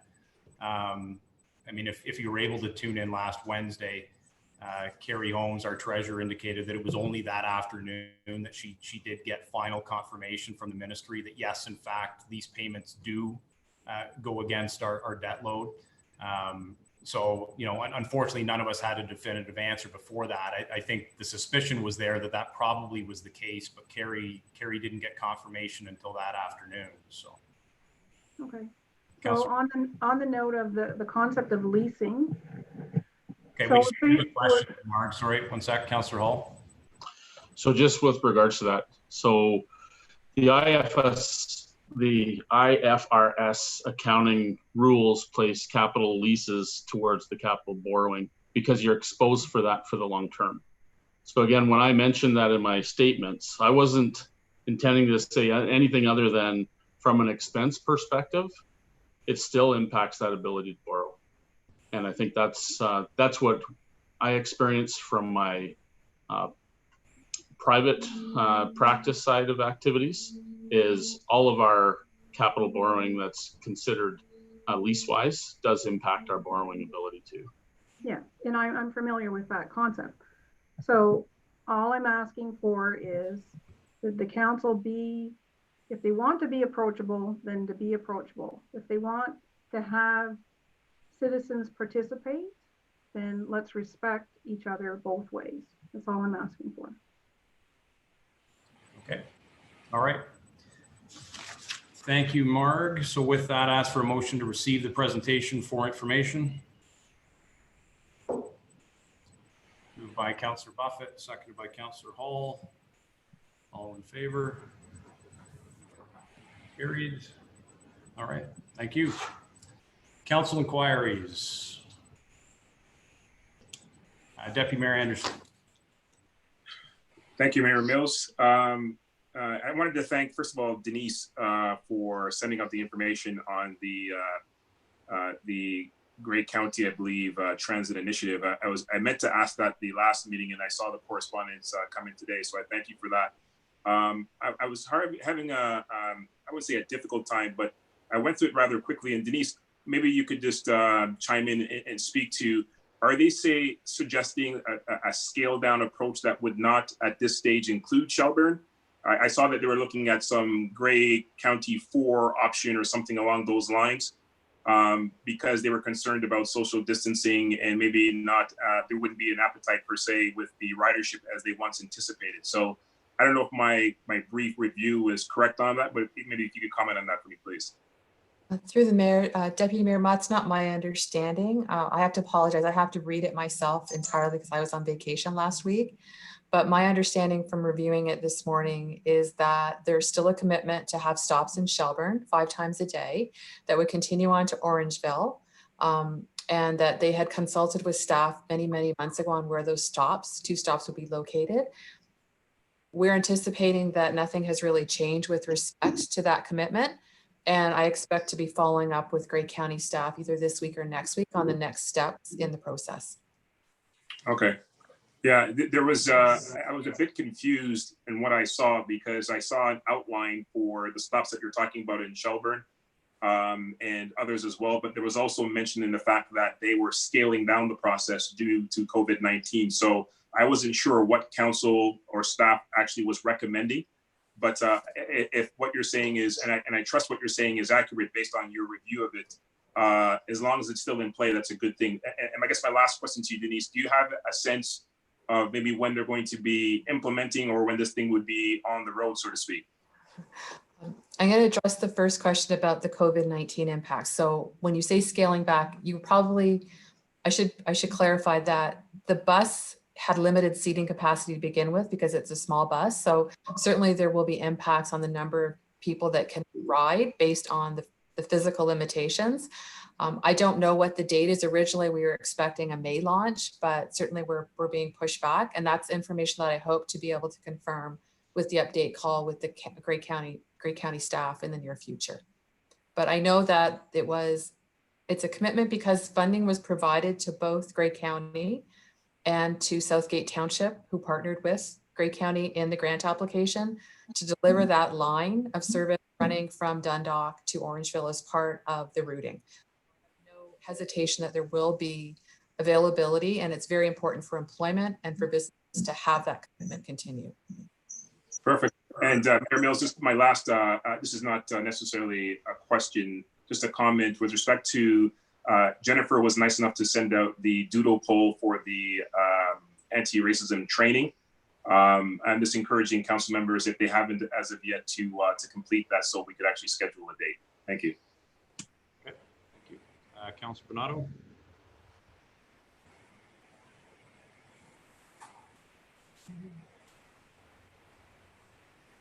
Oh, you're muted there.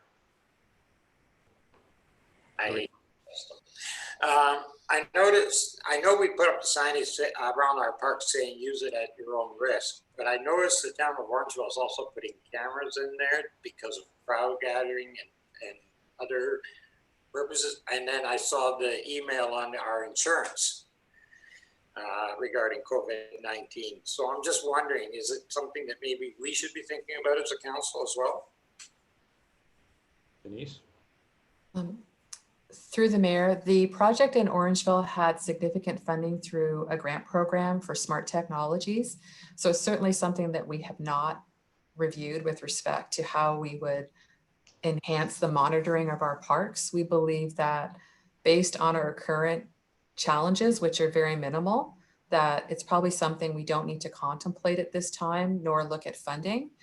The signage is, again, a risk management tool for us to ensure that those using our facilities and our parks are aware of the assumption of risk by using those facilities, because we're not sterilizing playground equipment. We did receive confirmation, and I'll refer to what Councillor Bernardo was mentioning late last week on Friday, end of day, that similar to many other insurers that have public sector clients, that there will be exclusions for transmittable types of bacterial infections, including COVID-19, with respect to coverage. So if a claim was made against the town of Shelburne, for example, that would not be included in our policy. So if I could follow up, that means that if somebody gets COVID-19 in one of our parks because whatever reason, they sue us, it's all our problem. Am I correct on that? Through the mayor, similar to any other action against the town that's not covered in the policy, yes, the cost to defend any kind of claim would be borne by the budget, as would any kind of award or, I guess, or non-award, if there wasn't one, would be covered financially by the town and not against our deductible. There is still a huge burden of requirement to demonstrate that something was the responsibility of the town, similar to any other claim made against us. Whether or not that's included in the insurance, there's still a process that's undertaken with respect to those kinds of actions. And I sort of remember somewhere back, we had 2 cameras at one time up at Greenwood Park. They stopped functioning or something happened to them. Am I correct in that process so far? Through the mayor, we do have cameras in certain parks. I certainly, if you want the specific parks and which cameras, I'll ask Mr. Moss to just speak to that. See Jennifer had her hand up there too. Just wanted to let you know that there are active cameras at Greenwood Park and the Natasha Patterson Pavilion. So we do have some cameras. Okay. All right, any other inquiries? Councillor Wagner? Thank you very much. So recently, I've had some community members reach out with concerns about speeding. So I guess my concern or my question would be, what can we do to reduce the speeding in town? I know the recommendation or I guess the question as to whether speed bumps can be used. So I'm just wondering if maybe Jim can speak to that so that the town can maybe understand sort of the route we can go as a council in order to help with the speeding.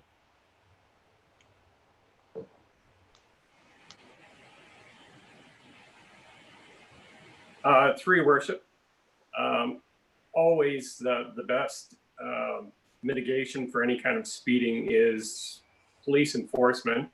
When you hit people in the wallets, that's when they start to listen. I know we've had a number of requests into staff as well about speed bumps recently, implementation of stop signs as well. Stop signs aren't meant to be used as a traffic control device, but more as a safety device if you don't have proper sight lines, that sort of scenario. Speed bumps aren't generally used, especially in our portion of North America, just on any typical road, just due to winter control issues, trying to plow, that sort of thing. They're used in more low traffic areas, parking lots, back lanes, high pedestrian traffic areas. If you start to put them on main roads that have speeds R2 major road speeds that we have are 40 kilometers an hour and 50.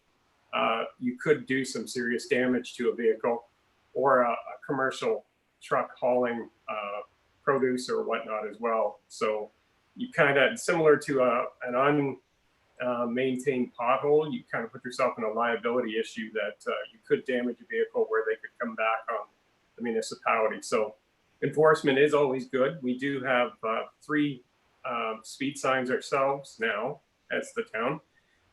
They do flash, they do alert and strobe when they have somebody going over the speed limit. So whether it's in a 40 zone or a 50.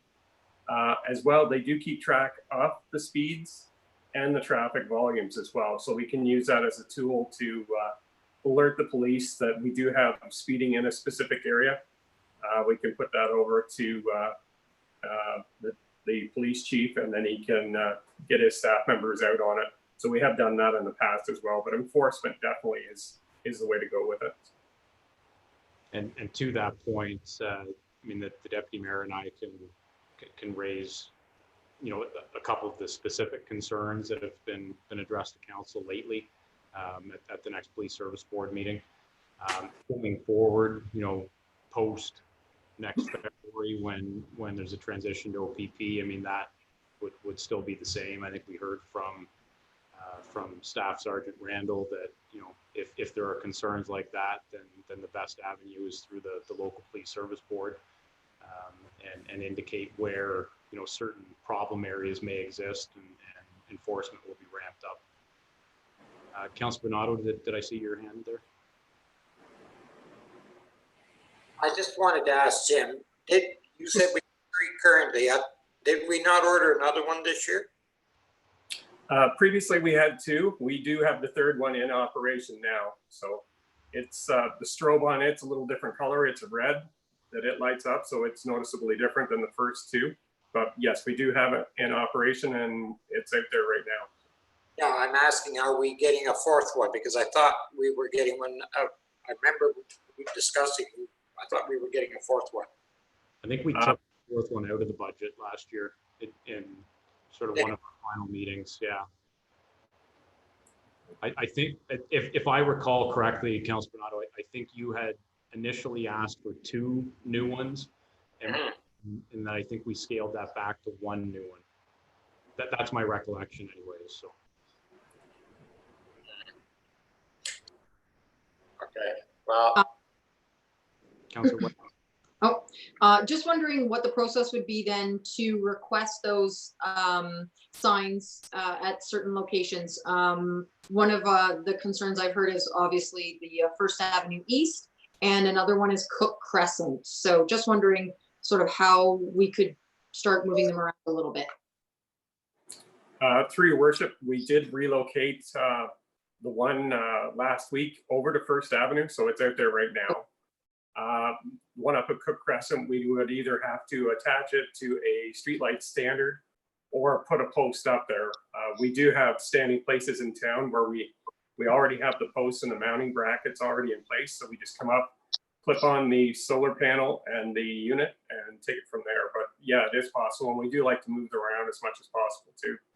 So it does give us much needed information on the traffic volumes of the road, and that also gives you the classification of your road to let you know how frequently you have to patrol it, sand it, plow it, as well as the sidewalks as well. So. Awesome. Thank you. Councilor Bernardo? I guess I'm going to ask for the 4th one this budget, because with the growth of the town and the way we're growing, 3 don't really adequately, even as we're moving them around, cover all the roads at any one time. I mean, with the major routes and people finding the alternate routes through town when traffic is heavy, it just makes sense that we have them in place. I know they don't deter the speeders at the time, but they do give the police information as to where the best places to patrol for these speeders. So I know the budget process starts sometime in August, and it gets less in September, so I will be asking. I do think that was part of the discussion too, that we agreed to do one this year and suggested that, you know, the second one may be put off till next year. So while we're on the issue of traffic, Jim, I'll just mention too, I had a resident mention a small concern, and I mean, it's not all that timely right now because school's out, but at the corner of Robert Street and Park Avenue, it's a T intersection. There is sort of a crosswalk marked on Robert Street there, and I think it's more or less used predominantly by students walking to Glenbrook. But just given the location, which is sort of on a slight curve, there was some concern that as cars are coming around that curve, that there maybe isn't enough signage or visibility as to that crosswalk. So, you know, when you're out and about, maybe see if that's an area where we could put a couple of signs up on either side of it, just to alert drivers that are coming that there is an approaching crosswalk where students may be.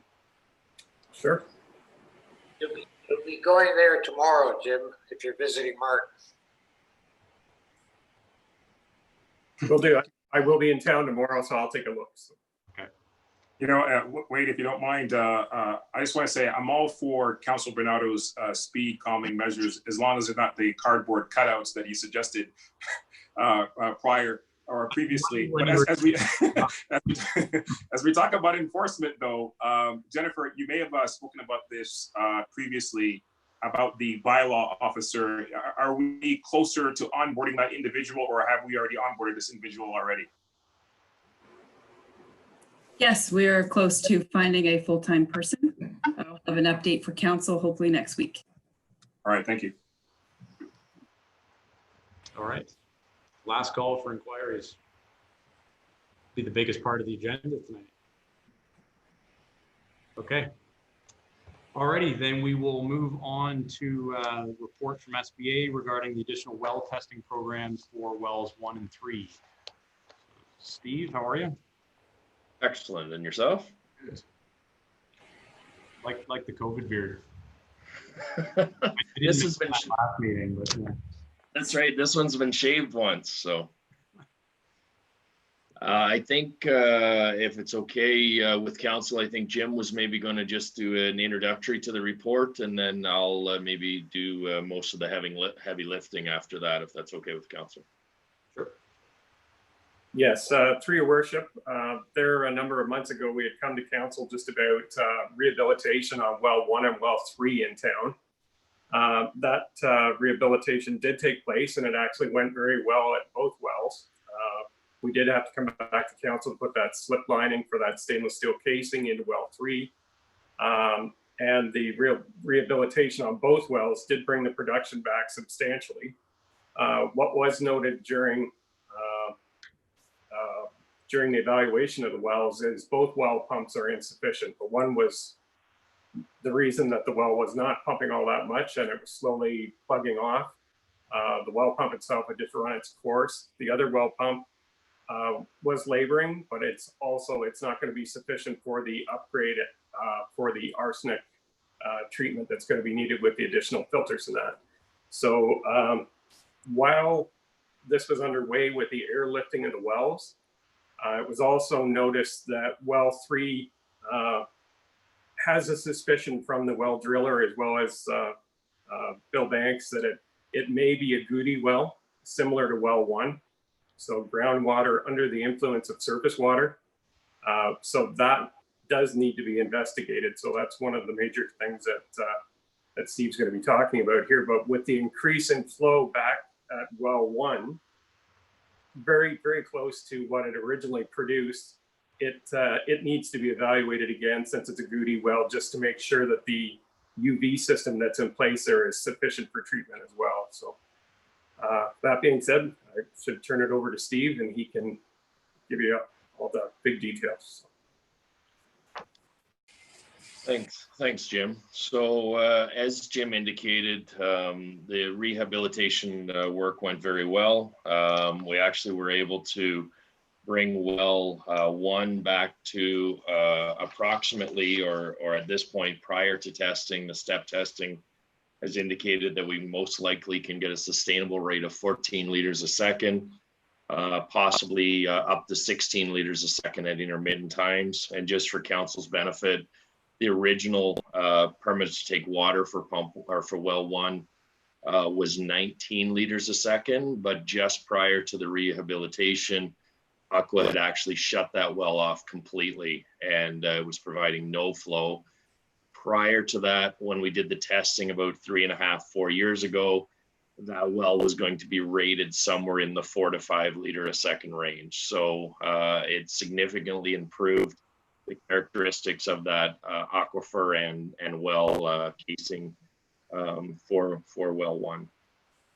Well 3 had diminished to approximately 10 liters a second and was able to be brought back to its original permits to take water rate of 15.15 liters a second. Again, part of this work plan that we're bringing forward to council is the confirmation of that that work. Just to explain again to some council members that maybe haven't been through this, we can do step testing on the wells, and that gives us a good indicator, a good first go through. But in order for the ministry actually to accept those rates, we have to do a minimum 72-hour pump test, monitor other wells in town, make sure there's not interference or effects with other wells and creek or surface water levels, and then basically do that testing and prove that out to the ministry. So that's really what the request tonight is to redo that testing for well 1, redo that testing for well 3.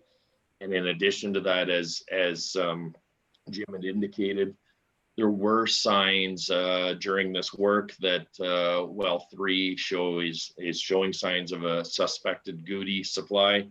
The difficulty with that is there's no treatment at well 3. If that water is coming from surface water and is able to get to the well within a specified time frame, which used to be a 50-day time frame, for council's knowledge, the ministry's actually changed the terms of reference as to how to specify Goody, and it's a combination of travel time, treatment level, indicators of surface water supply factors now. So it is a little different than it used to be. But if that water is getting there within that time frame, it's actually mandated by the ministry that it has to be treated. And right now there's no treatment in place. So that's why we are recommending going through the Goody analysis in order to ensure either it is Goody and put in place the proper procedure, or it's not Goody and it's safe to put it back in line. We did, as part of the council report, look at the options available to staff and council. Obviously, proceeding with this testing is the recommended approach. A do nothing approach is always to be looked at, but in this case is not really viable from the perspective that without well 1 and without well 3, we've already started to get into short well supply or water supply issues with respect to summertime use, and we're recommending from both staff and ourselves to move forward with a recommendation. The other option, obviously, which I have talked about before with council, if well 1, and it was more talked about with well 1, if it could not be rehabilitated, we did talk about the potential of redrilling or new wells. So the benefit of this is actually avoiding the need for a new well. But those costs would actually be larger than the testing costs to go ahead with that. So at this point, I can get into the detailed work plan if council has any specific questions, but I think that kind of summarizes what we're looking at. We are asking council to approve the work plan, which would be a combination of SBA, Banks Groundwater, Well Initiatives, who did the original rehab work and would be supplying one of the pumps for this initiative. As Jim said, the other pump will be done as part of the well 3 arsenic work, and them also being on site for doing some specific monitoring and testing during these testing phases. So total cost is estimated, including the contractor's cost, of $113,285 plus applicable taxes.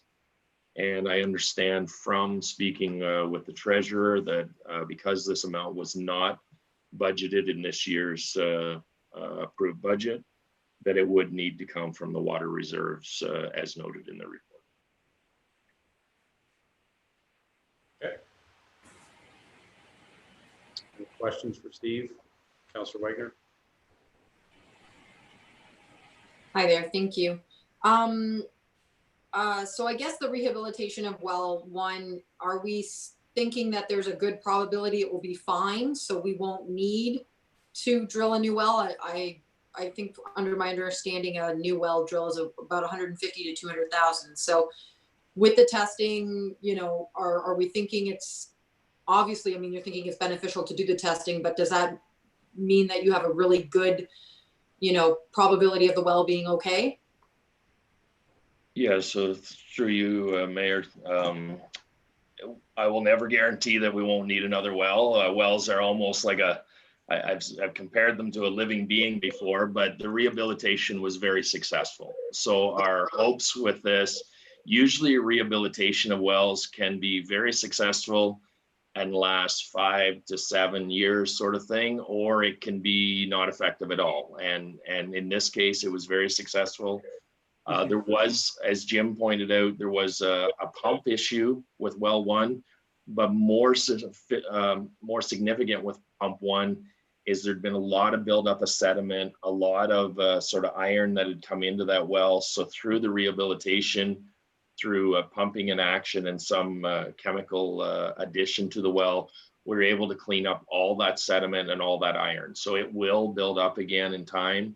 It may require rehabilitation in the future, or it may go so far that it really does need a new well. But at this point, we're very hopeful that this is at least another sort of 5 to 10 year solution. Okay, thank you. Councillor Bernardo? I got myself on. So I guess already.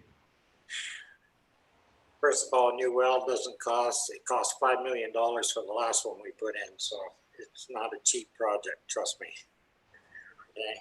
And that's probably not even including the piping to get it to where we had to get it. My questions on well 3, the Goody well. We did the source water protection study a few years back.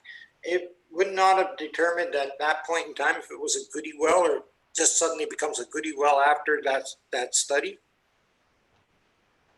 So to answer your question on that, there was a well study done, I believe, and don't hold me to this, but I believe it was in approximately 2006. That study did indicate that it was a non-Goody supply, Walter, and would not require treatment. Yeah. The difficulty was during the rehabilitation work, that well 3 is actually a artesian well. So for explaining that to everyone, the well will actually flow to the surface and actually has water pressure that's higher than groundwater. So actually would overflow that well if we were not pumping it. And while the work was going on, there was actually areas near the creek that also showed discharge from the side of the creek area that then during pumping was not showing that discharge. So it has become suspect. It doesn't mean that the previous study was not correct. It just means that we've technical and hydrogeologists have noticed indicators that might seem to indicate a Goody supply. And because of that, because of the nature of that, it needs to be confirmed either to be not or to be. So the difficulty is that wasn't noted in the previous studies. That wasn't of concern in the previous. But now under realizing that there is a potential risk if we don't check that. And again, my memory's a little long, but I remember when subdivision, the new one behind Walters Creek there, where that well's located, there was surface water, artesian style, pumping up through there, and they had to do some work to remove that when they were building the houses because of the amount of water. So that whole area seems to pump out water, and the other side of, or even where that subdivision is there, that was a, what do you call it? Not loam, the other product that we peat, yeah, it was a peat area where they were taking peat out to put around the houses for black dirt for housing in that whole subdivision area. So it's almost, you might as well say that I would have called it a swamp for better lack of a better word. And again, water, surface water there is very close to the surface. So I don't know. Okay, I guess if the study's warranted, it's warranted. But Yeah, and we're very hopeful that the results come back, that it's just a coincidence that it was noticed that way, but it did correspond with the pumping and non-pumping action. It was checked on a short-term basis on site. So the ideal situation is we go through that testing. There needs to be the retesting for the rates and the permit to take water and the aquifer sustainability anyways. So this is adding in the Goody piece to it. Now that it's suspect, Aqua as your operating authority and town staff, based on that suspect piece, it qualifies for about, there's 6 parameters that are distance to creek, distance to low area. It had already qualified for 4 of them before that study said, no, it was okay. So now that it kind of shows that indicator, just from a professional perspective, no one would recommend putting that back online until it's checked.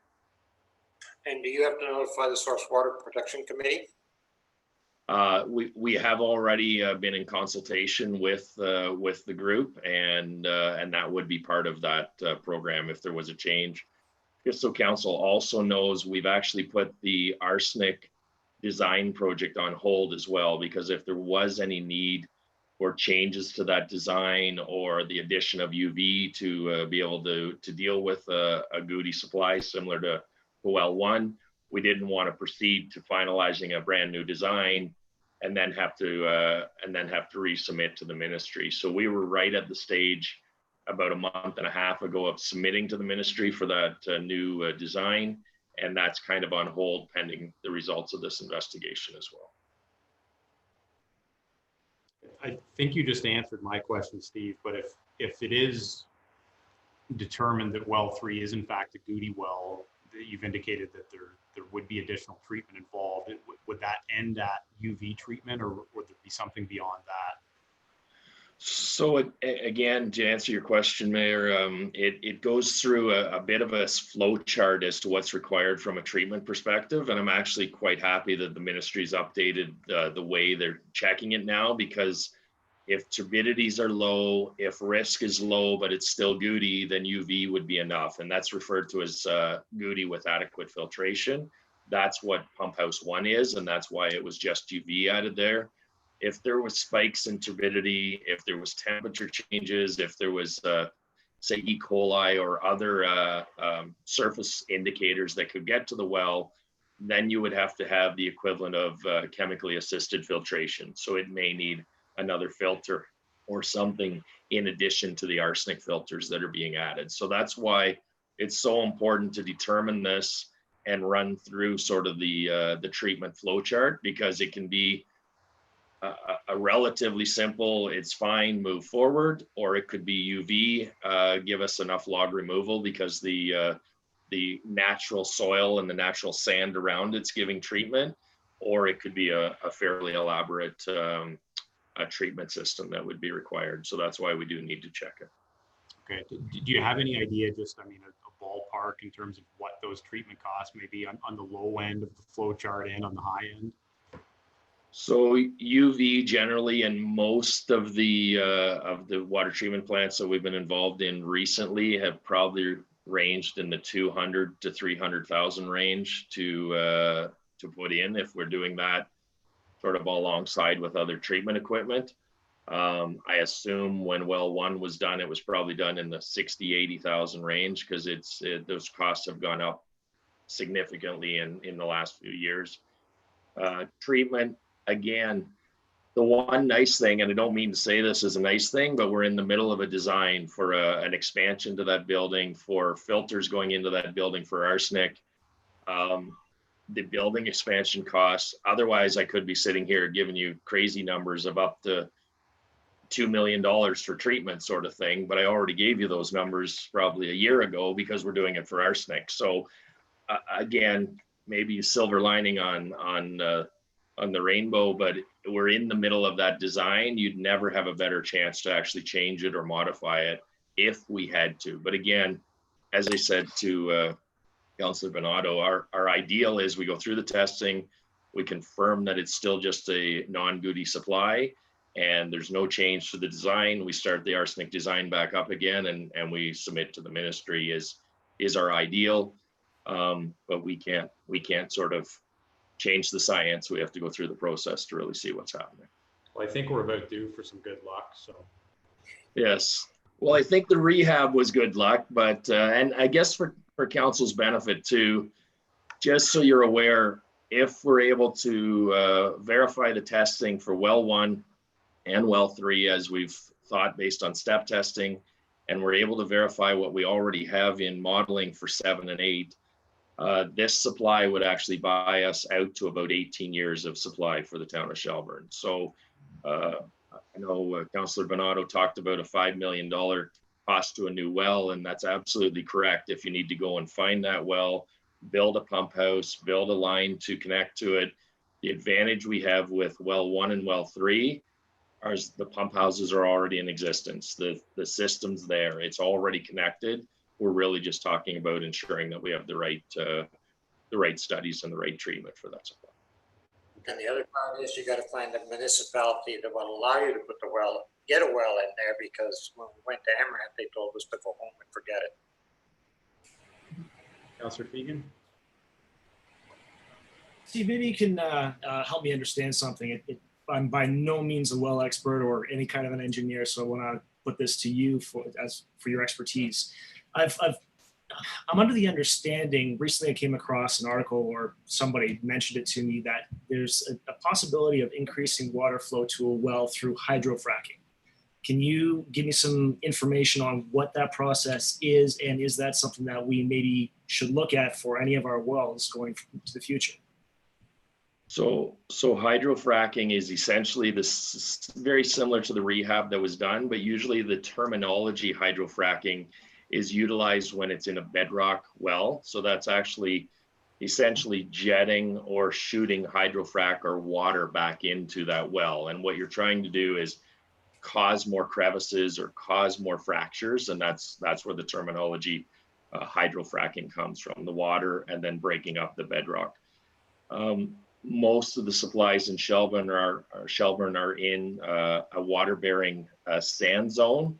So the rehab work was very similar. It's jetting water and sort of mild chemicals back into that area. It was also almost like getting down and scrubbing the iron deposits that might be on your sink or in your wash tub. That's what kind of covers up the screen on the wells and on the well screen. So what we want to do is sort of clean the inside of the well, clean that screen, but then we also wanted to go back into sort of the sand or the water bearing zone and clean that up as well. So the rehab work was very similar to exactly what you're talking about, but just specific for the type of wells that you have.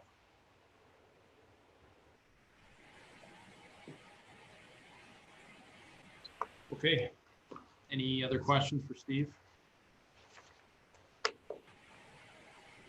A motion that reads, be it resolved, the council receives report SBA 2020-02 for information, and the council approves the work plan in the amount of $113,285 plus applicable taxes to complete the necessary monitoring and testing for PW1 and PW3, inclusive of Goody monitoring for PW3. Mover and seconder for that. Moved by Councillor Fegan, seconded by Councillor Wagner. All in favor? Carried. Thanks, Steve. Thank you very much. Have a good evening. You too. Take care. Okay, so then our notice of motion from the last meeting was moved by Councillor Fegan, seconded by Councillor Hall, and it reads as follows: whereas bylaw number 56-2007 dictates our accountability and transparency policy, and the policy statement encourages public access and participation to ensure that decision-making is responsive to the needs of its constituents and receptive to their opinions. and that regarding the appointment of the members of the Anti-Racism Task Force miss some aspects of our community, marginalized individuals. Be it therefore resolved that in being sensitive to the timeframes needed, council appoint up to a further 3 seats on the task force. Council is to bring forward names of up to 3 more individuals at the next scheduled meeting, being tonight, where council will review the names of the further applicants and select up to 3 more individuals to be appointed to said task force. And that as per our policies, the term for said task force be set for review and reapplication to coincide with the term of the current council. Councillor Fegan, do you want to speak to that motion before we open it up? Sure. Thank you, Mayor. So first, I want to remind all of us at this table that the very first thing we did after being elected, as you all recall, was that we spent 4 days hashing out what our vision, mission statement, and values would be. After those 4 days, we all decided, every one of us, that the foremost of whatever we do this term, transparency and accountability, were our #1 priority. We as a collective recently allowed a few hasty motions and decisions to be rushed through this council, and we have had public concerns raised regarding these decisions. These decisions, unfortunately, were made not only in haste, but also from emotion. Decisions made based on emotion almost always end up being fallible. In regards to the newly formed Anti-Racism Task Force, this was an emotional-based decision. The task force in itself is not of concern, and as such, I fully support the making of. I do, however, regret that in our haste, we missed an opportunity in ensuring that we had inclusion in the selection of process of its members. Our bylaw number 56/2007 dictates our accountability and transparency policy and states, by definition, #1, accountability, the principle that the municipality will be responsible to its stakeholders for decisions made and policies implemented, as well as its actions or inactions. #2, transparency, the principle that the municipality actively encourages and fosters stakeholder participation and openness in its decision-making processes. Additionally, transparency means the municipality's decision-making process is open and clear to the public. And our policy statement reads that it's encouraging public access and participation to ensure that decision-making is responsive to its needs of its constituents and receptive to their opinions. Unfortunately, we, in our haste, disregarded these aspects of the appointment process and members of the public that have brought this forward to us. If we as a council are to live and breathe by our own mandate of transparency and accountability, we have to be willing to admit when we made a wrong call or a mistake, and we must be willing to retract and correct course on that mistake. Based on hearing community input as well as ensuring alignment to our vision and values, that's why I brought this motion forward. Okay, thank you. Councillor Hall, you seconded the motion. Do you want to speak to it as well? Beyond what Councillor Fegan has come forward with, we have an opportunity here to have a greater diversity of our community viewpoints. So with regards to that, I think this allows us to work towards the elimination of racism of all aspects within the community.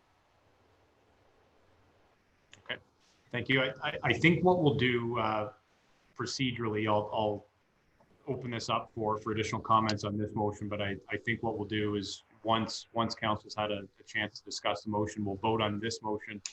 And then after that, then we'll entertain names from councillors for those 3 possible additional spots.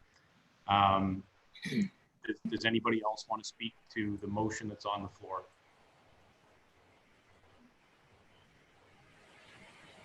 Deputy Mayor Anderson. So I'm not sure if it's I have some comments that I want to make.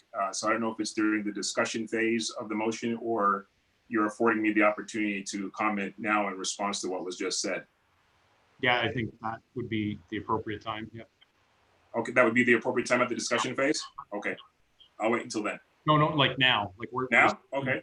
I don't have any issue as Councillor Fegan, I think well knows at this point after a discussion that we've had about, and as Councillor Hall has pointed out, adding additional members to ensure that there's a greater diverse group that is participating on the task force. I don't have an issue with that. And he very well knows that. What I do take issue with, though, is suggesting somehow we were hasty. And I would just caution Councillor Fegan to speak for himself. If you feel that you were hasty, then you could certainly say that. But by under no means, under any circumstances, should you be speaking for myself when you say that somehow we were hasty in making the decision. If you felt that way and you want to take responsibility and admit to the public for some reason or the other that you made a mistake with respect to approving a motion that was done unanimously, then you could do that. But I caution you not to speak for me or anybody else. Now, if others feel that way, certainly they're able to state that, but by no means are you speaking for me. So I just want to be clear to those who are listening that those comments do not represent how the entire council feels. And secondly, when you talk about transparency, I'm not sure if you're pointing to something, please do that so that the members of the public are clear. Please inform us as to what has been breached by way of transparency. I'm not sure what has been, and you and I have had this discussion, and yet still you stand firm on that. But anyways, I'm not going to turn this into a debate. Those are my comments. And I just wanted to be clear for those who are listening that your comments do not represent certainly me or presumably everybody on council. So those are my comments. Thank you. Okay, thank you, Deputy Mayor. Any other comments from council? Councilor Bernardo? I agree with the deputy mayor. I don't think I made any decisions in haste. I thought about the task force for quite a while, and I thought it was important to get it going. And I don't believe we did anything that wasn't transparent as well. So I agree totally with the deputy mayor. Okay. All right. The one comment that I would make, and Councillor Fegan and I did have a brief opportunity to discuss this, the very last section of the motion, as it's been read into the record, speaks to essentially limiting the term of the task force to coincide with this term of council. And I mean, it's up to you, Councillor Fegan and Councillor Hall as the seconder. But I don't think it was ever the intention that this task force would be established in any sort of standing basis. It I think was mandated to have a very short term to begin with, and in fact, the discussions that we've had internally as part of the task force is that that they're gearing up and designing their work plan to have a final report back to council by September, and they're fully cognizant of the fact that once that report is provided to council, basically their work is done. I have mused in the past that likely one of the recommendations that council can anticipate from this group would be the establishment of a longer term standing committee, which obviously would then follow the appointment processes that are established for the rest of committees of council. But just that being the case, that this is a short-lived mandate. The task force, I think, only exists at the pleasure of this council. So, presumably at any time, the majority of this council could decide that mandate is over. But, I think everybody concerned understands that September is sort of the sunset on this particular group. Where we go from there is a discussion for another day, I think, after we receive those recommendations. So anyways, with that clarity, my suggestion, just to sort of tidy things up, would be that we remove that last section of the motion, because I think it's already sort of addressed. But that's entirely up to Councillors Fegan and Hall as the movers and seconders of the motion. After our conversation, Mayor, and the fact that you pointed that out and made it clear through our conversation, that's perfectly fine with me to remove that, for sure. Okay. I can concur. Okay, so we'll strike that section of the motion. Any other comments on the motion as amended? No? Okay, call the question then. All in favor?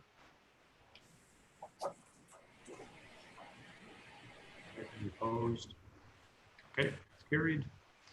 Excellent. So then flowing from that, clearly the implication is that there are now up to 3 additional spots on the task force, and councillors were asked to sort of come armed tonight with with names of potential members that they would like. Just trying to think of the best way procedurally to do this.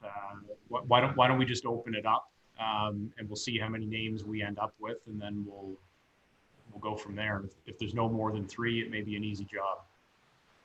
Mayor, if you don't mind, this might make it a little bit easier, and I would certainly invite Councillor Fegan to chime in on this. But in my conversations with him, with respect to the rationale behind this motion, was to ensure, as you heard, greater diversity, as his feeling was some members of the community may have been missed. And it's my understanding that he was seeking to have representation from the member of the clergy and from the Indigenous community, which again, he and I have spoken about. So if that's still your intention, Councillor Fegan, that might help with respect to the names that we end up choosing and may shorten the process. Okay. Are there any names that anybody would like to put forward? Councillor Fegan? I'd like to put forward Jay Wagstaff. Okay.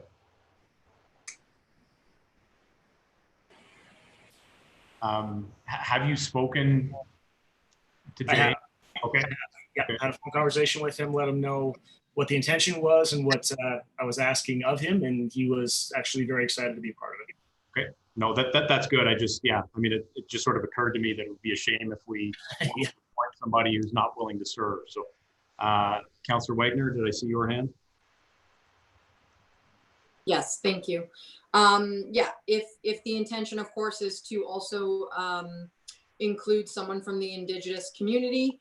I know that Sharon Cadeau is a member of the Métis and is an elected member of the Métis committee as well. So she would potentially be a very good voice for that community on this force. If I may, Mayor, I would suggest Debbie Sipkima. I believe if I'm pronouncing her name correctly. She is the director at the Dufferin Cultural Resource Circle. And as you know, Mayor, she is the one that works directly with the county as it pertains to Indigenous issues, as her organization represents a larger swath of our Indigenous community and not simply just Métis. You would also recall that it was through her organization that we were able to obtain the appropriate land acknowledgement that we currently use at the beginning of our council meetings, because of the fact that she has connections with the elders that represent, again, the large swath of the Indigenous community. So if our intent is to ensure that we have individuals that are representing larger portions of our community rather, then I would put forward Debbie's name just based on the comments that I put forward. Do you happen to know the spelling of her last name, Deputy? I do. It is Sipkema. And I've also spoken to her, and she would welcome the opportunity to participate as well. Okay. SIP? I believe it's Sipkema, if I wrote that down correctly. Okay. Councillor Wagner, sorry, I forgot to ask you, have you spoken to Sharon regarding her willingness to serve? Yeah, she has reached out, and we've chatted for a brief moment about potentially being on the force. Yeah. All right. Any other names? Councillor Hall? Well, not obviously clergy or Indigenous. I would put forth the name of Nathan King. He's part of the LGBTQ community here in the town, while also working and employed within the town.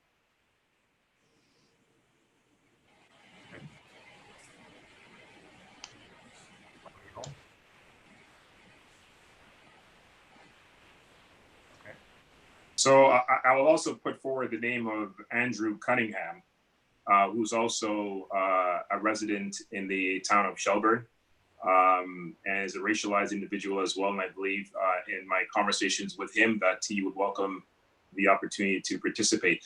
I will just say, the motion does read up to 3 individuals. As many of you may know, as you do, Mayor, there are about 9 individuals, including ourselves, that are sort of overseers of the task force.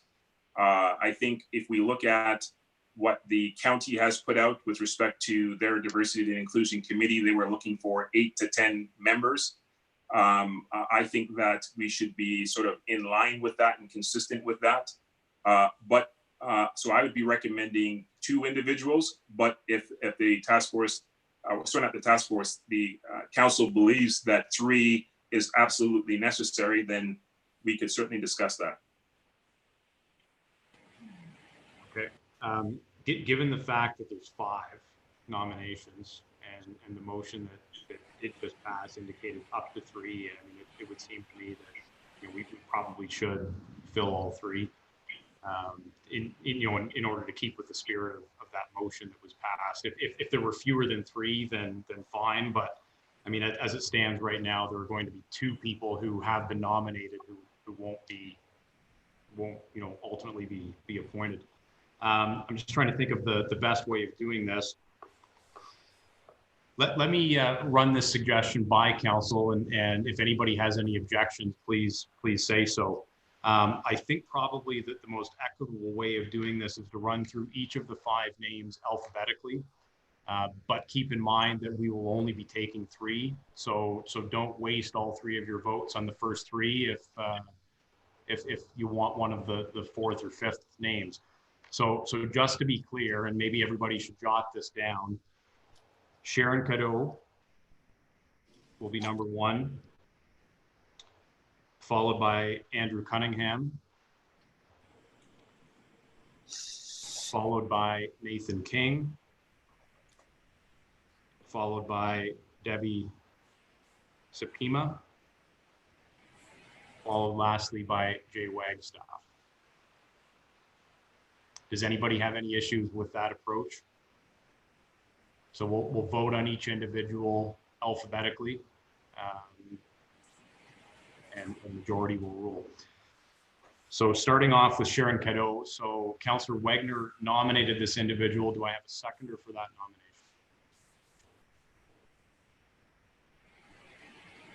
Seconded by Councillor Fegan. Okay.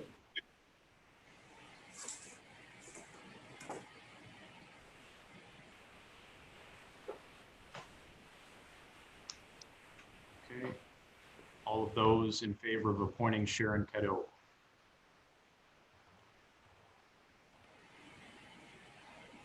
We have 2. Okay, so that motion fails.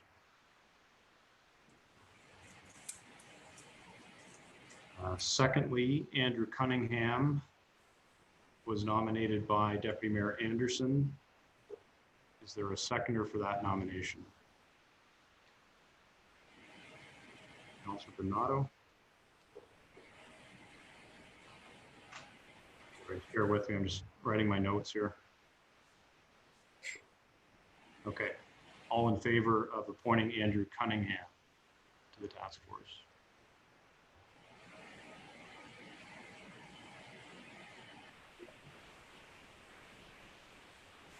Appears as though that also fails. Next is Nathan King, who was nominated by Councillor Hall. Is there a seconder for that nomination? Councillor Buffett. All in favor of appointing Nathan King to the task force? That's carried. Appears to be unanimously. Next is Debbie Septima, nominated by Deputy Mayor Anderson. Is there a seconder for that nomination? Councilor Bernardo. All in favor? Any opposed? Okay, that's carried. And finally, Jay Wagstaff was nominated by Councilor Fegan. Seconder for that nomination? Councillor Buffett.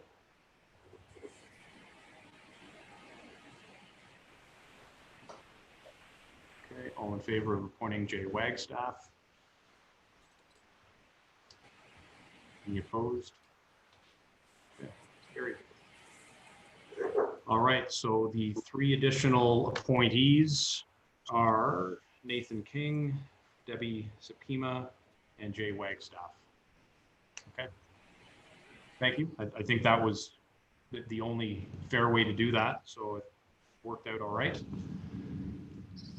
Okay, no closed session.